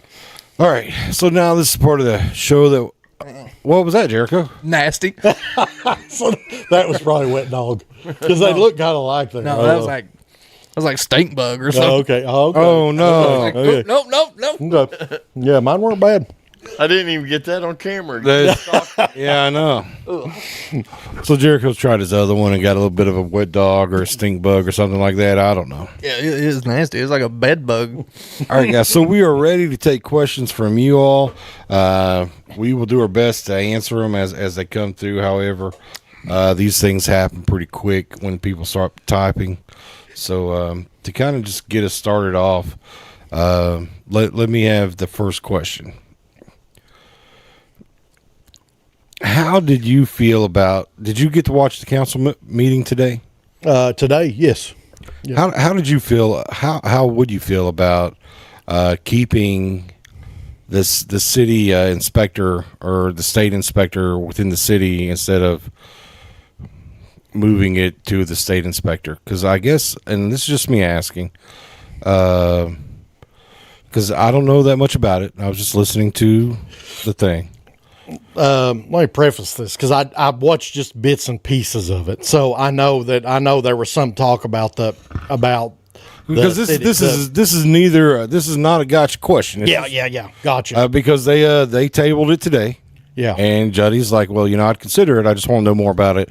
But the way I understood it is that currently you have somebody in the city that's doing all the state inspections, and the city gets the taxes for that. Okay. They have to either renew the license or the state takes it over. Okay. And if the state takes it over, then the state sends somebody down here to do it, and the state gets the taxes for doing that. Well, but I'd rather have the city getting the taxes for it, obviously. Well, and it's been going that way from what I understand for the last 3 years. The city's been getting the taxes? The city's been, they've had somebody in the city doing the work. Okay. So, no, that's what I wanted. Yeah. Obviously. I mean, like I said, I think this is going to be crazy when I get in there, and we're going to need every bit of any kind of income we can get with it and if that's, I don't know what that amounts to exactly or what are the ins and outs of that. I don't either. Yeah. And so that, but I mean, if it's as cut and dry as that. Yeah, that's it. Yeah. You're totally okay with the city just continuing doing it. Oh, yeah, without a doubt. If it's that cut and dry that it's just that if the permit fees go to the city, then, yeah, of course I'd want that. Yeah. All right, so T.W. Smith would like you to clear up the fact that you guys are not together, that you've been friends for 15 years. So he's like saying we're like together like partners or something like that. No, no, we are not. We've been together for 15 years. Okay, we've been friends for 15 years, and friends for 15 years. Listen, the moment you said you had 5 kids, I realized you had no interest in TW. I have zero interest in TW. I mean, he's my buddy. That's exactly what he is. So he's known me for 15 years. What is your 100-day plan if you get elected? Your first 100 days. What do you want to do? Well, any goal? Just start. I mean, it's going to take a while just straightening stuff out. And 100 days is only 3 months. So you look at it from that aspect. You look at it from now, 3 months ago, feels like yesterday. It does. So you think about it, looking at it and from that angle. I just hope to get things straightened back up and start bringing people together and kind of getting an idea of what I have to work with. And that's the way I thought of it. Yeah, that's pretty fair because what is it? That's only like 3 council meetings, right? Yes. 90 days because they only have to have one a month unless you have to do special calls stuff. Yeah, that's exactly right. Yeah, so I mean, and there's going to, and with it don't matter who takes this job, there's going to be a learning curve with it too. Right. Being, I'm not done this before. I've not ran for something before, but I don't doubt that I can do it. But I've never done it, So, it's you got to go in there. May not even have a chair in the office when I get there. I don't know. They're just and I may not need one because I may be out so much that it don't matter if I've got one there or not. Yeah. So it's just there'll be 100 days in. I don't know. Let me look at it after 100 days and you can see what you think, I guess. All right. So we've not got another question pop up yet, but there was another question I had. Like I can fill in these questions, and I'll do my best to keep them right in the middle. How do you feel about the city attorney situation? Well, that again is so split that I see both sides of it because there's a clear divide there with them. So, and you take yourself, put yourself in that situation with that.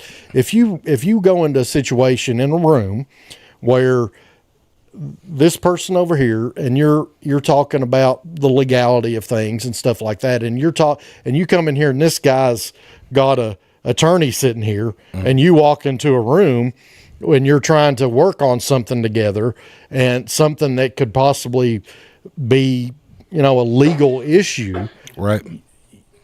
And you feel like that they are representing the person sitting there with them. Right.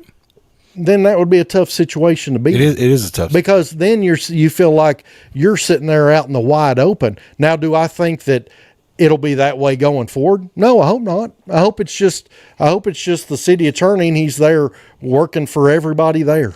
And he's working for, but there's such a divide there right now that it would be hard to be in that situation. No, I don't disagree with that. I don't disagree with right now. There's a lot of turmoil where everybody's just trying to get one another. Yeah.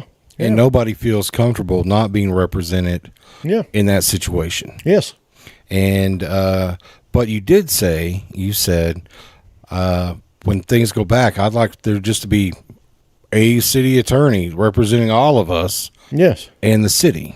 Yes. Someone to give you legal guidance to move the city forward, not someone to go back and forth with an attorney or a counselor or with the mayor. Yes. That's working for all of you. Yes. That's a way that's the way I see it should too. Be because you should be in there not with that divide there between you. And hopefully that can be mended back to the way it used to be, because that is the way it used to be. The city attorney was sitting there in the middle of everybody. He was giving the legal advice that was best for the city, and there wasn't this side feeling like this side's taking advantage, this side's not giving us the best advice, and that's kind of how it is right now. Yeah. No, I agree with you. I think that's exactly how I would see it too. That the city attorney would, if I was just trying to map it out, it would be all of us having a discussion. Yeah. And Jericho coming up with one of his wild ass ideas that he does. And the city attorney says, whoa, Jericho.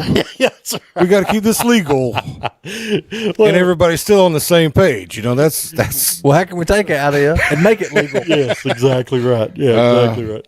So, Ms. Justice would like to know, if you win this election, will you only serve one term or will you run again in 4 years? I don't know, because I've never done this before. If I get in there and think, I've kind of got things back to normal, I want to get back to, things I did before, maybe stuff like that, then, maybe it could just be a 1 year thing. But if I still feel like there's work to be done and I'm doing what I should do there, and to the best of my ability, and I feel like I'm serving London the right way, maybe I will, but it's kind of hard for me to know because I've never been in that position, and I've never run for office for anything before.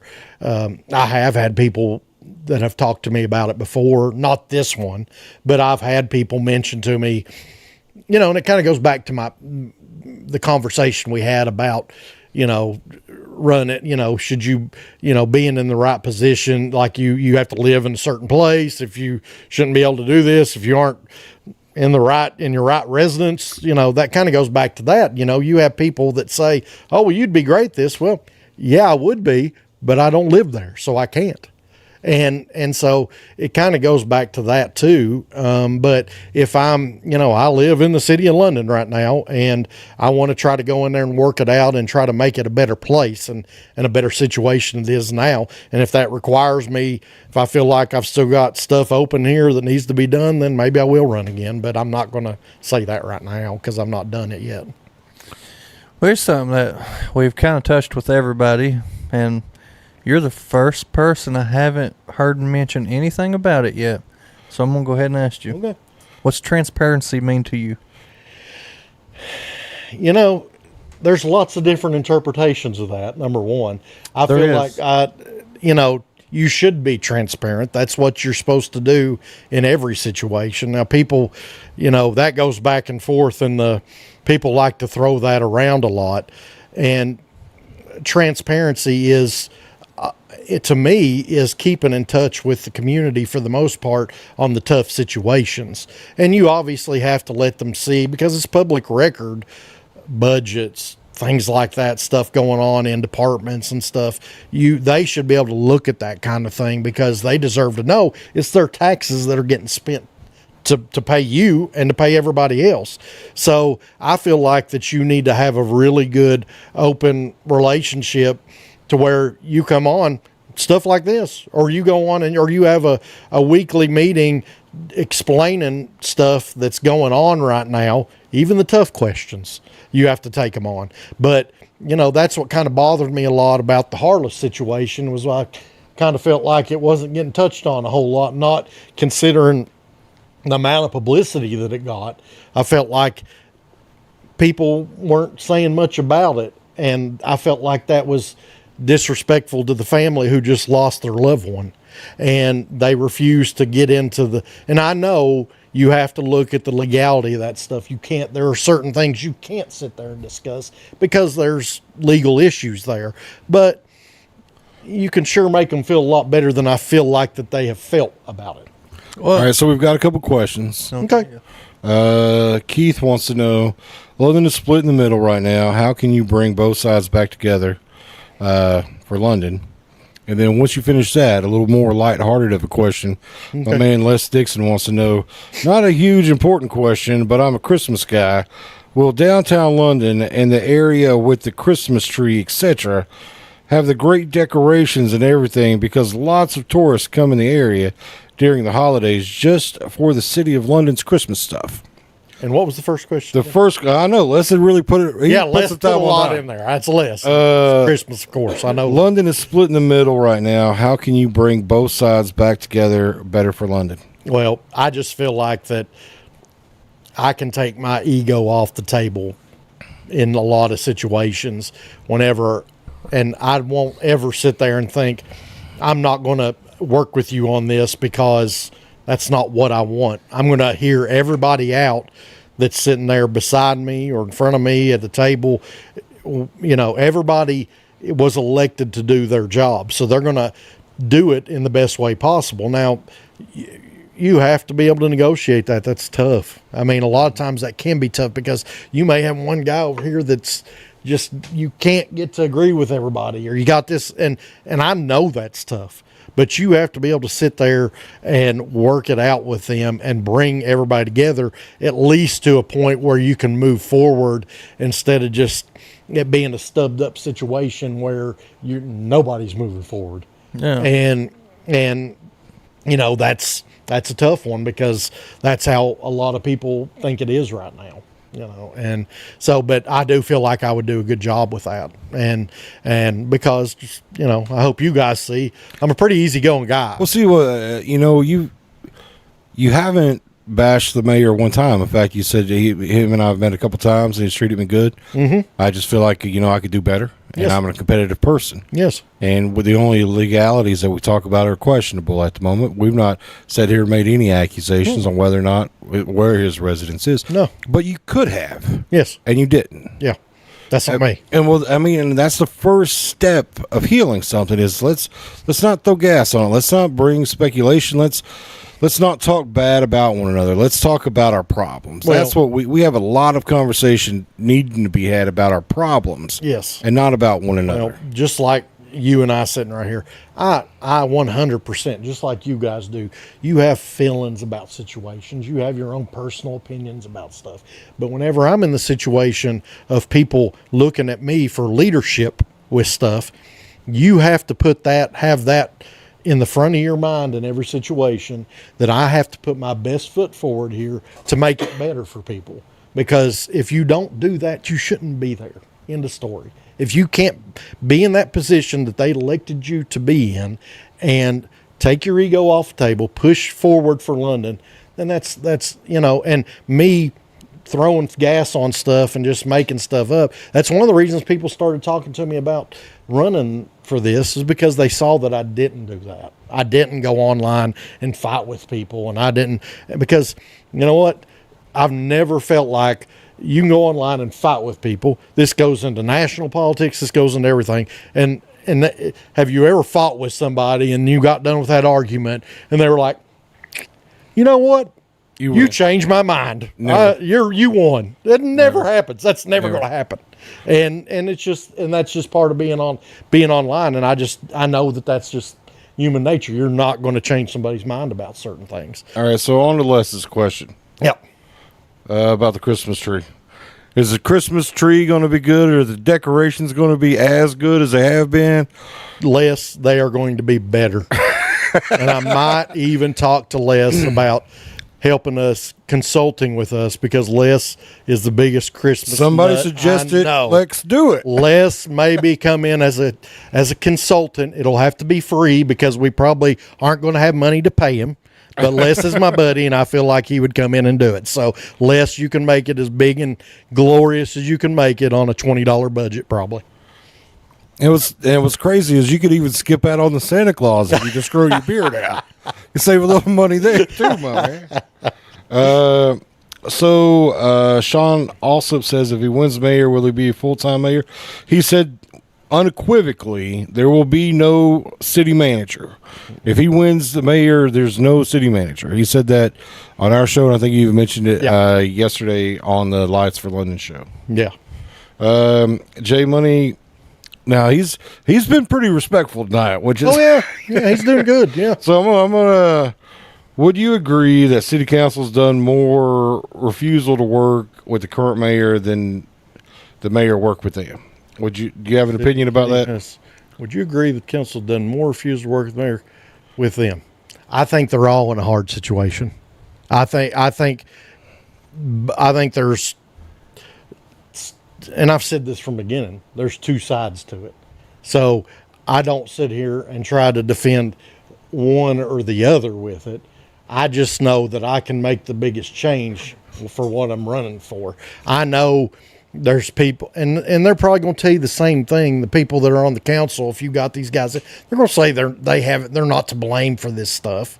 Now, I mean, obviously they all have their own feelings on it. Right. And, when you're in that position, you have to put feelings behind you, and you have to push forward for what's best for the city. And so I'm not going to sit here and say, oh yeah, they've done worse than the mayor has. I'm not going to say that, because I'm running for the position of mayor right here. And I feel like that's my best way I think it's up to the voters who's going to be there next. That'll be where we see what everybody thinks about it, May the 19th. Right. No, I agree with you. Yeah. So what was that honorary title that Grinch got when he went to Whoville? I think they're trying to elect Les Dixon that title for Christmas. Les deserves that because he should be the king of Christmas in the Tri-County area because that's all he works for. It was like the king of Christmas. They gave him a patch and gave him like a mayor of the day or whatever. Yeah. It's so funny that you mentioned Whoville though, because a while ago when you was talking about wanting London to be more active, like more festive and stuff like that. Yes. And I had made that remark about you coming in like Santa Claus all jolly and stuff. This whole time I'm like, he's wanting a Whoville. Like he really wants Whoville. While Jericho, while we're having all these conversations, Jericho's thinking about Cindy Lou. Yeah.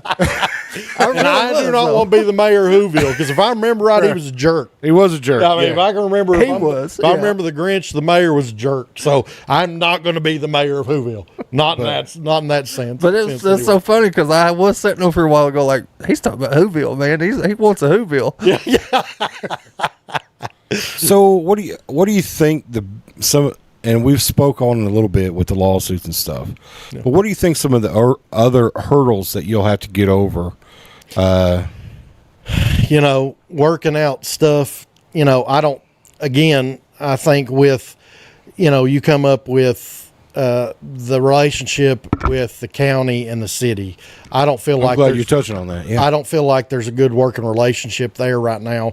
And it has to do a lot with, which taxes go to where, who gets this much tax, who gets this, that, stuff like that. But I'm telling you, when it comes right down to it, whenever we go in there and see what's available, you're going to have to negotiate some of that stuff because it's going to take a complete effort to get this stuff righted and get that ship going right in the right direction because I feel like I do have a good relationship with most people in the county, and I feel like they would tell you that any candidate in the county, it's hard for me to sit here and say this person. I know all of them. I've lived there for 51 years, and like I said, I've dealt in a lot of different stuff. So these people can pretty much, all these people in the county will sit there and vouch for me and say, he's a good dude. He'll work. He'll do what he's saying he's going to do. And so people, so that with that, I think that I'll have the type of relationship there to try to negotiate stuff out that maybe somebody else wouldn't be able to, because I can be like, listen, we got to get London right again because it affects all of us. Right. And I feel like that's going to be an effort that we all got to work together. I'm glad you said that. I hadn't even thought about that, but yeah, we'd mentioned it earlier, but obviously there's, the rift's bigger than London. Yeah. Yeah. It's London and Laurel County. It is. That's where the lines get a little gray at. Yeah. Because everybody knows how they feel about London. Mm-hmm. But those people that know how they feel about London have different views about how they feel about Laurel County. Yes. So you have some people that are very big supporters of this side of it, but then may jump to a different candidate on the other side of it. Yeah. That's what kind of. So yeah, that rift has to be sewn together. Yeah. That's something that you'd have to. And I'm not sitting here trying to blow myself up, but you'd have to look pretty hard to find somebody that they can say that they don't get along with me with this and they don't respect what they think I can probably do. Yeah. And I do feel confident in that. And because, I just can walk in a room and work on stuff with people pretty much any time. I've had to do it my whole life with things. And so there's just a lot of different situations that I feel like it can help us out whenever we're trying to get things back together and back in the right direction that, it's kind of gotten me prepared for the situation we're in now. Okay. So we have Mr. Justice with another question. Well, let me ask first. So Dwayne wants to know if you'd be willing to debate. And if Dwayne, he doesn't have a last name. Okay. He's been pretty respectful throughout the messages. Yeah. So if you were to go on past May, would you be willing to come back on the show and debate whoever your opponent is? I don't care. We'd give the two of you these chairs and turn it over to the TV. Yeah. I don't care. I mean, it really. And I said this on something else, depending on who it was. You've been doing a lot of shows here lately. I did. And yeah, because I felt like, again. No, I'm with it. I think I need to, because I don't think really, as much as you think people, Yeah. Go out and start going door to door. That's you why we figure said- out you don't know nearly the people that you thought you did. That's why we said that we wanted a show that's 2 hours. Yes. Anybody can BS you through 45 minutes. Right. Exactly. But if you draw it out to that second hour, that's when truth and real person starts coming out. Exactly right. And that's why I started doing these, because I was sitting there going around all these doors, and I realized you get that voter list and you're like, okay, I know 1% of these people. Been here 51 years. And so, yeah, you know somebody, they know somebody, you know, it's kind of like that, you know, it's kind of like, 7 degrees separation, but you can sit there and so I felt like I needed to go on there and start, I don't have anything to hide. I mean, and that's same, and it goes back to the debate part of it. I don't have anything to hide there. Now, am I going to know, it depends on who. I'm not saying it depends on if I do the debate. I don't care who was sitting here. I would sit here and debate stuff. But the current mayor's going to have a hard time with that, just because of all the lawsuits that are there. He is kind of, and I don't mean this in a negative way. He's kind of bound by some of the things that he's involved in. That would be a tough one for him to be able to talk openly about stuff. You can debate. I mean, what kind of questions can you ask? Because there are a ton of lawsuits out there that he would have a hard time. And I wouldn't want him to be in that position. Right. I mean, and that's fair, because that would be unfair to try to say. Yeah. Yeah, I can sit here and say all I want, and then he can sit there and say, I can't talk about that. Can't talk about that. I mean, that's not much of a debate, Yeah. And so, but I wouldn't have a problem with it. Yeah. Okay. So Miss Justice says, in the situations like Doug Harless case or NCIC issues, how long do you believe a mayor should wait before beginning an internal review into policies, procedures, and complaints? And if the mayor or police chief fails to conduct that review, do you believe the city council has responsibility or authority to step in for an oversight and accountability purposes? That's kind of a 6-part question. It is. The NCIC stuff is, it's been with that department ever since it's been here, 40 some years, and it goes back to working with the oversight you have with departments here.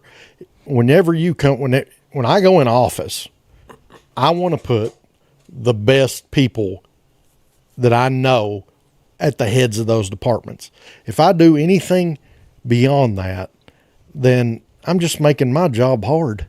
Right. Why would I sit there and put somebody that I didn't feel like was the best candidate in that position? Because, and then if I'm sitting there trying to overreach into those positions, that's just making my job harder too.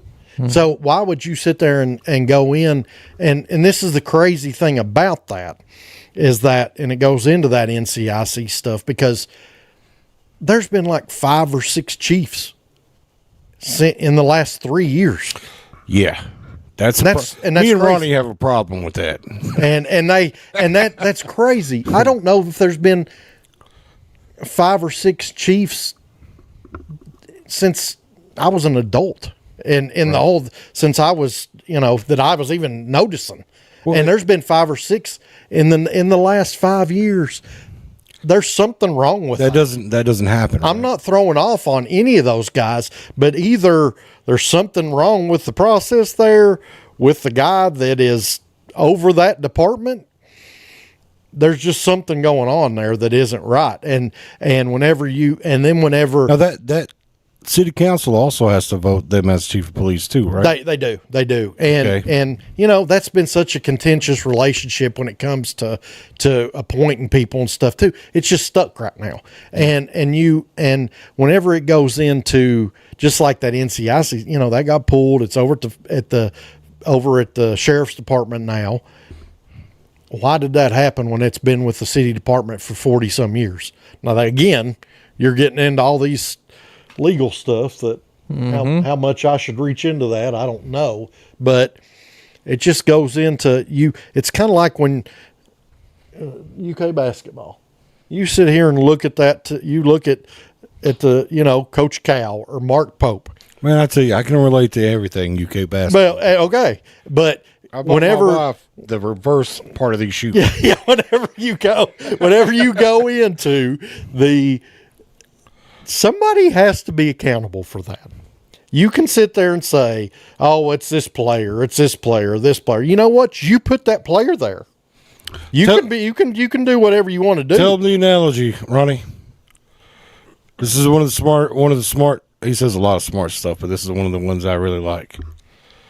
The sports teams? Yeah. Yeah, where the fans get the whole political system set up with the two sides, just like two teams playing in a sports game. 100%. The fans will always get mad at each other. Yeah. And not the players. Yes. Yeah. So they'll never go after they'll never fight the team. They'll never go after the team owner. They'll never go after they'll either go after the refs or each other. Yes. Yeah. Yeah, you're right. And that is true.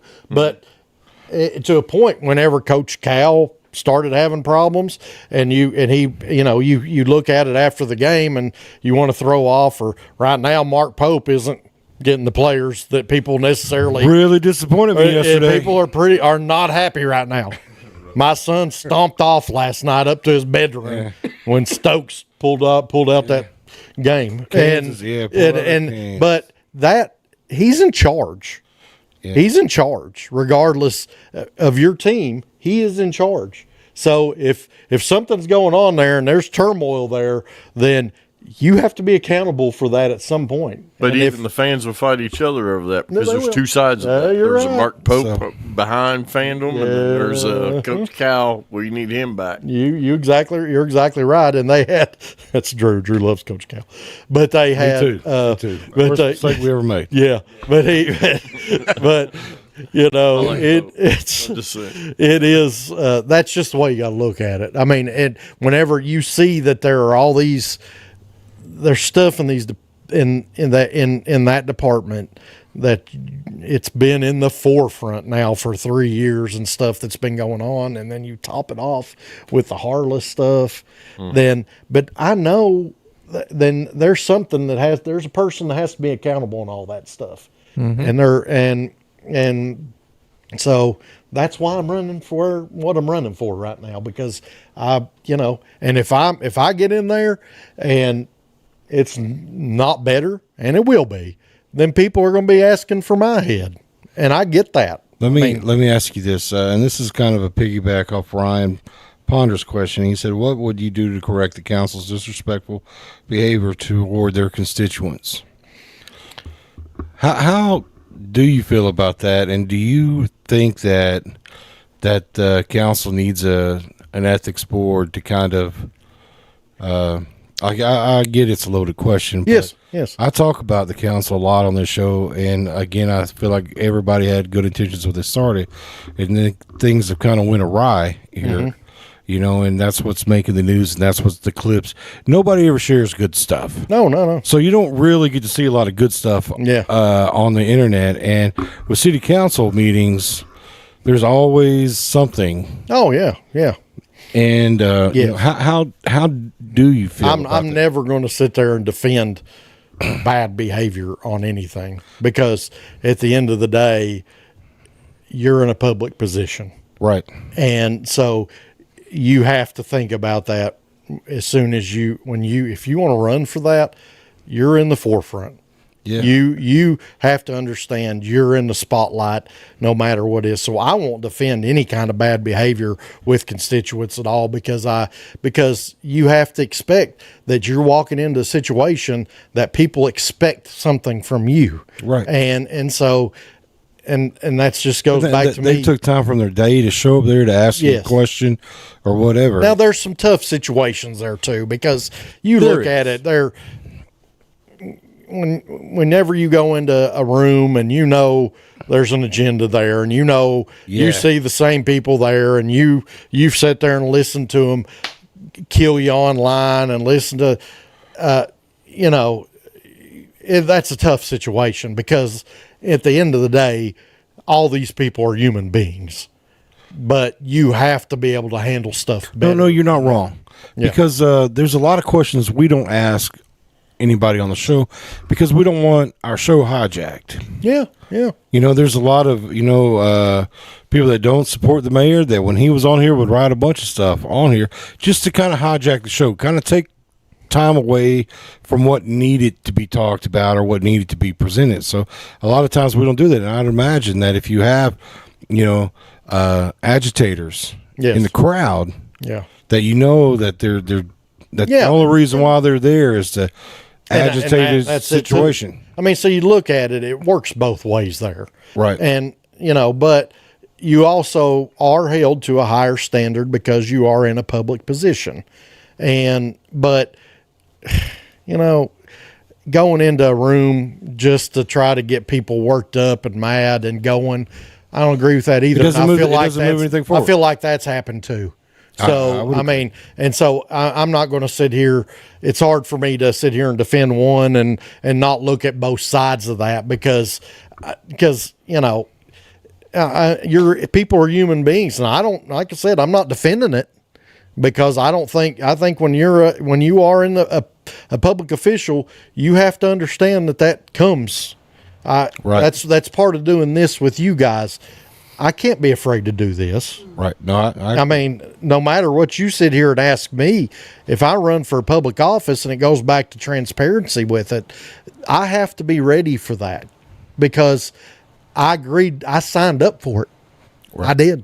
And I knew, man, whenever I talked to my kids about doing this, I said, you all do not engage. Do not.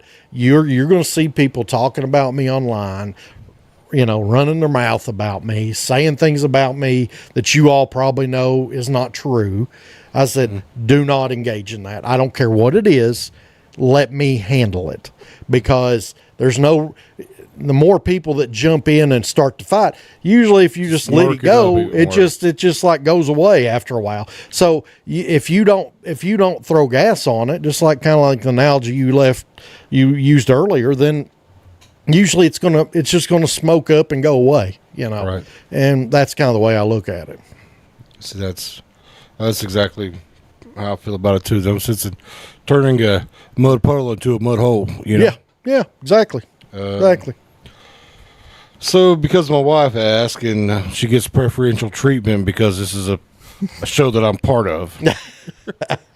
She goes, do you have any ideas of somebody that you might appoint for a police chief?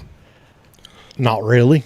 I mean, I already do have people that contact me about stuff. I'm not going to name names with that. Right. But, I mean, obviously, when they think there might be a change there, then you have people say, hey, think of me, right. and I might be, even people from out of town have contacted me about stuff thinking they know that they've seen me on this kind of thing and know that probably I might have a pretty good chance at it.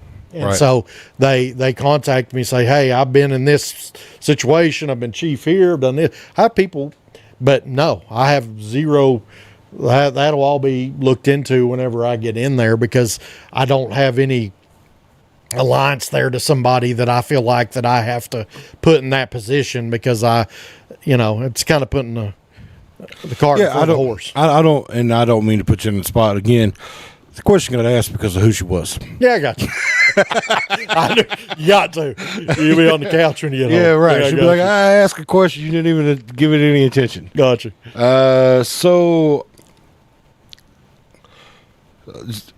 right now, it's just a lot of people singing your praise on the show, and let me tell you, this has probably been the nicest one, nicest show that we've done. Good, as far as the comment section and stuff. Already bringing people together. Well, let me caveat that by saying that Jenny Baker's on a podcast tonight, and somebody else from the city's on a podcast tonight. Oh, they are. I didn't know that. Yeah, there's 2 or 3 different podcasts. So they're spread out.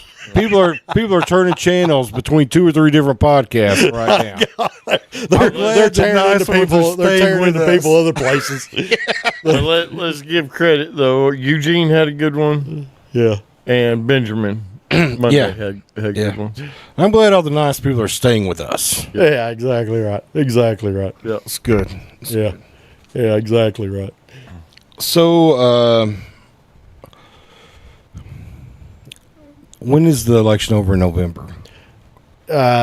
Second or third, maybe. So it's third, maybe. Pretty quick in November. Yeah, pretty quick. It's first part of November. I think maybe the third. I don't know. I think. That's my birthday. Yeah. Okay. Yeah. So, does that mean you don't really get to take office till January, though, right? Yeah. Yeah. So, will you get to use that time for transitioning time to kind of, because by then you know your staff, Yeah, you know you're there. everything. I'll be real curious to see after May 19th what everything, how it sits, because May 19th could come up and you're like, okay, November 3rd, Josh Robinson said that. And thanks, Josh. And they had May 19th, and to see how it lays out, because it's going to be, I feel like you're probably going to see maybe how things are looking. Right. And how I just hope from then on that maybe people kind of work. I hope that it don't stub people up and make people get hurt feelings with the how, and maybe they think, this is where we're at. This is where we're at. This is what we voted Obviously, for. London. We want this mayor to work with this council. Yeah. And then the people of London say, do your job. Yes. Work for us. Yes, exactly right. That's what it's all about. That's no matter we live in the United States, and people get to vote and make change that way. And that is what you have to go by whenever it comes to seeking public office. You have to know either they think you've done good or they think you've done bad. And don't go out of there with hurt feelings and stub up and just try to make it a pain for the next person. How about go out of there with your best foot forward and let people know, hey, I really tried to make this work before I got out of it. So it's a really old notion, but you always want to try to leave something better than you find it. Yeah. 100%.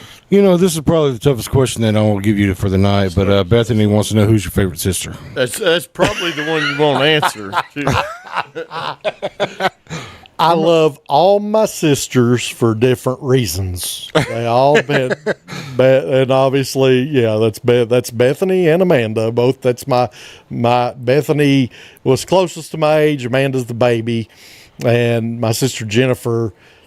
They're all. My sister Jennifer's an attorney. She will kill somebody for me. My sister Bethany will allegedly. Well, yeah. I mean,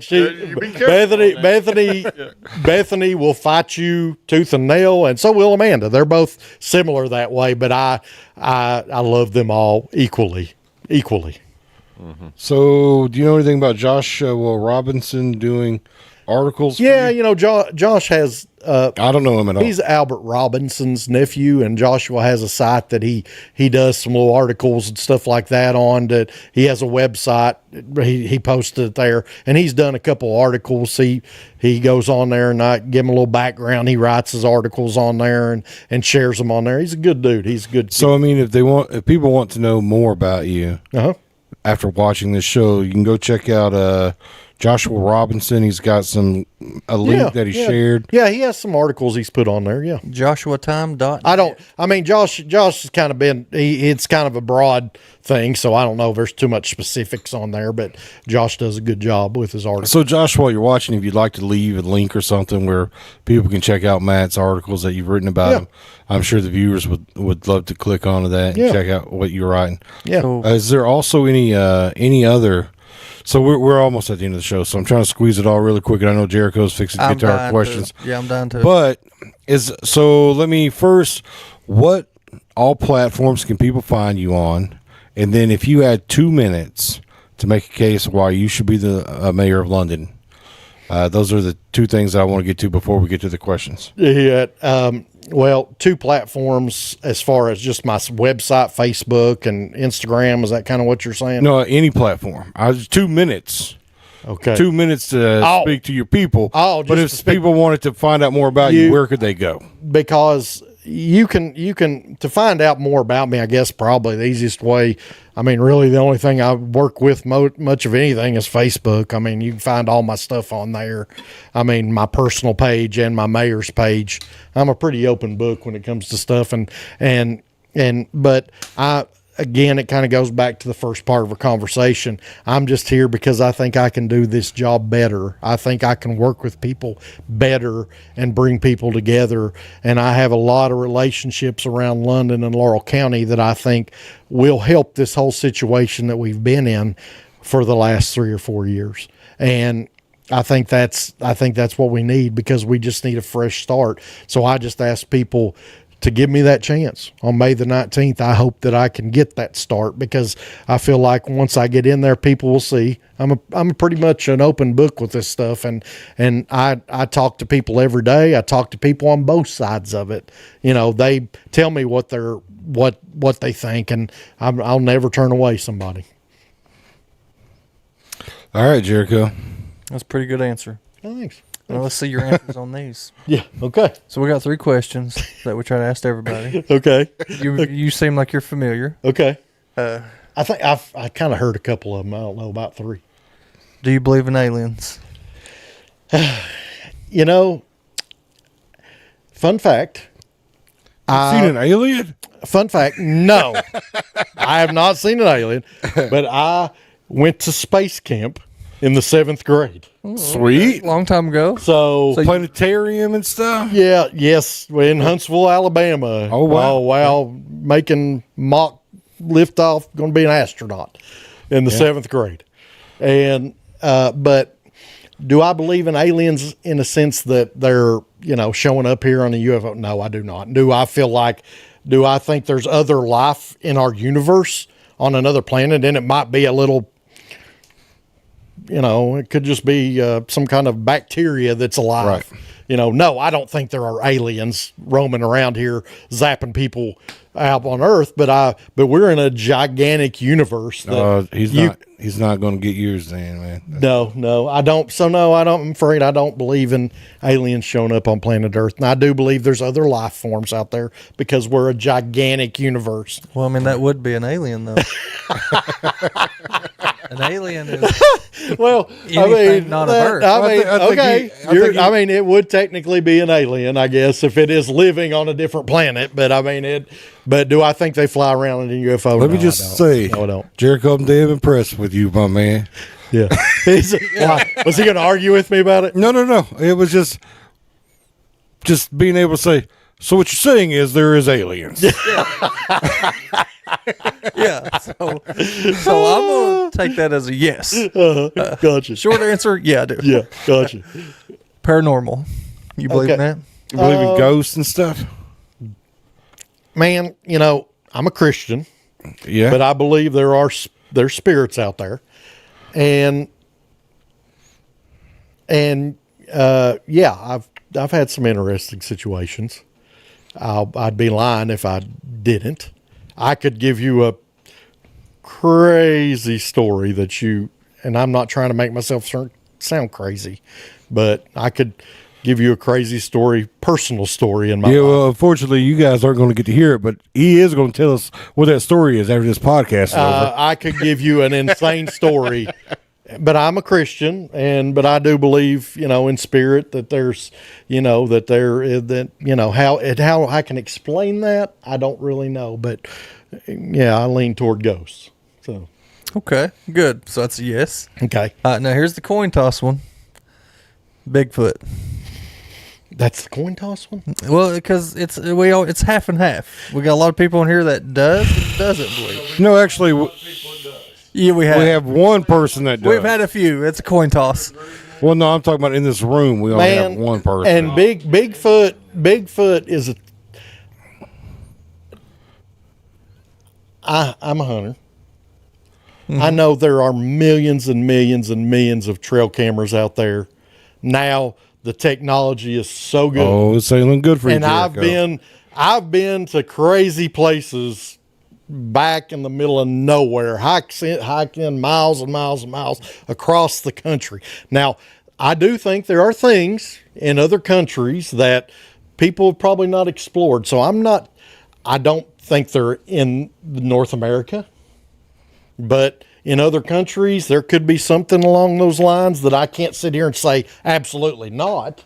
I can't say that, but I don't think there are any in North America. All right, so you're looking at Jericho's eyes, and it's the eyes from the Dumber and Dumber where she's like, I'm 99.9% sure I'll never have anything. And he's like, so you're saying there's a chance? Telling me there's a chance. I really was thinking of I was like, you're beating around the bush. Well, I mean, like I said, they had I'm telling you, I've not been all over the world. So I'm not going to say absolutely not, but I don't think there are any in North America. I'll say that. So you're I've been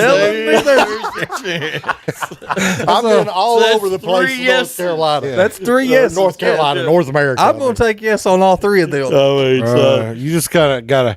You don't even have to crack the door for Jericho to walk through it. I mean, well, anyways, Matt, we appreciate you coming on the show. Thank you so much for being transparent. Telling us, listen, I don't know that you bumbled on any of the questions, and it's been a real pleasant conversation. At times, just kind of flew by tonight. Like, it's been a quick show. It didn't feel like 2 hours. When you got a man like this right here who can talk,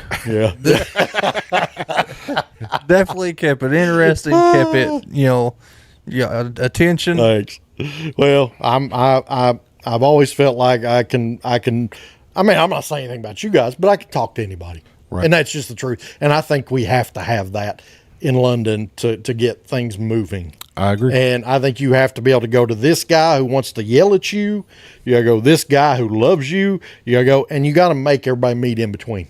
Right. That's the big thing. What number are you on the ballot? Number 3. Ladies and gentlemen, Matt Orr, number 3 on your ballot, May 19th. Get out there and vote. That's kind of catchy, though. Number 3 on the ballot come November 3rd. Oh, yeah, that's right. 19 about that. That's good. No, November 3rd. That's right. Number 3. He won't be number 3 on November 3rd. Maybe either 1 or 2. He's going to be number 3 on this ballot, but come November 3rd, I'm going to be number 1. Number 1. Bam. November 3rd. All right, guys. Thank you so much for watching. Please remember, if you guys need any kind of videography, photos taken, Jericho and Ronnie are doing that. Also, reach out to us on the page. You guys have a great. And Ronnie is fixing to open his VR. Yeah, it'll be 2 weeks now. 2 weeks. Yeah. And that's going to be at the Sweet Hollow Entertainment. Yep. Sweet Hollow Event Center, Sweet Event Hollow Center. Skating Rink. Okay, now that's virtual reality. He does all kinds of virtual reality rooms. And there's going to be stuff, tactical laser tag that we'll be doing there too. So a lot of really cool stuff happening for all of us right now. Cool. You guys have a great night, and we will see you on Friday. We're going to have Kenny the Other Rogers on the show Friday. He's got some big bands coming up to his venue. Kenny the Other Rogers is the name of the venue. So guys, we'll see you Friday. Are you a jerky jerk? Oh, yeah. Dang it. Hey, let me get a piece. No can do. This is my last piece of RJ's beef jerky.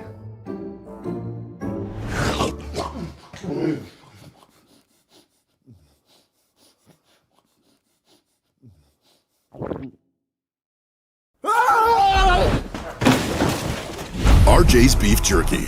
Real jerky for real jerky jerks. You owe me jerky.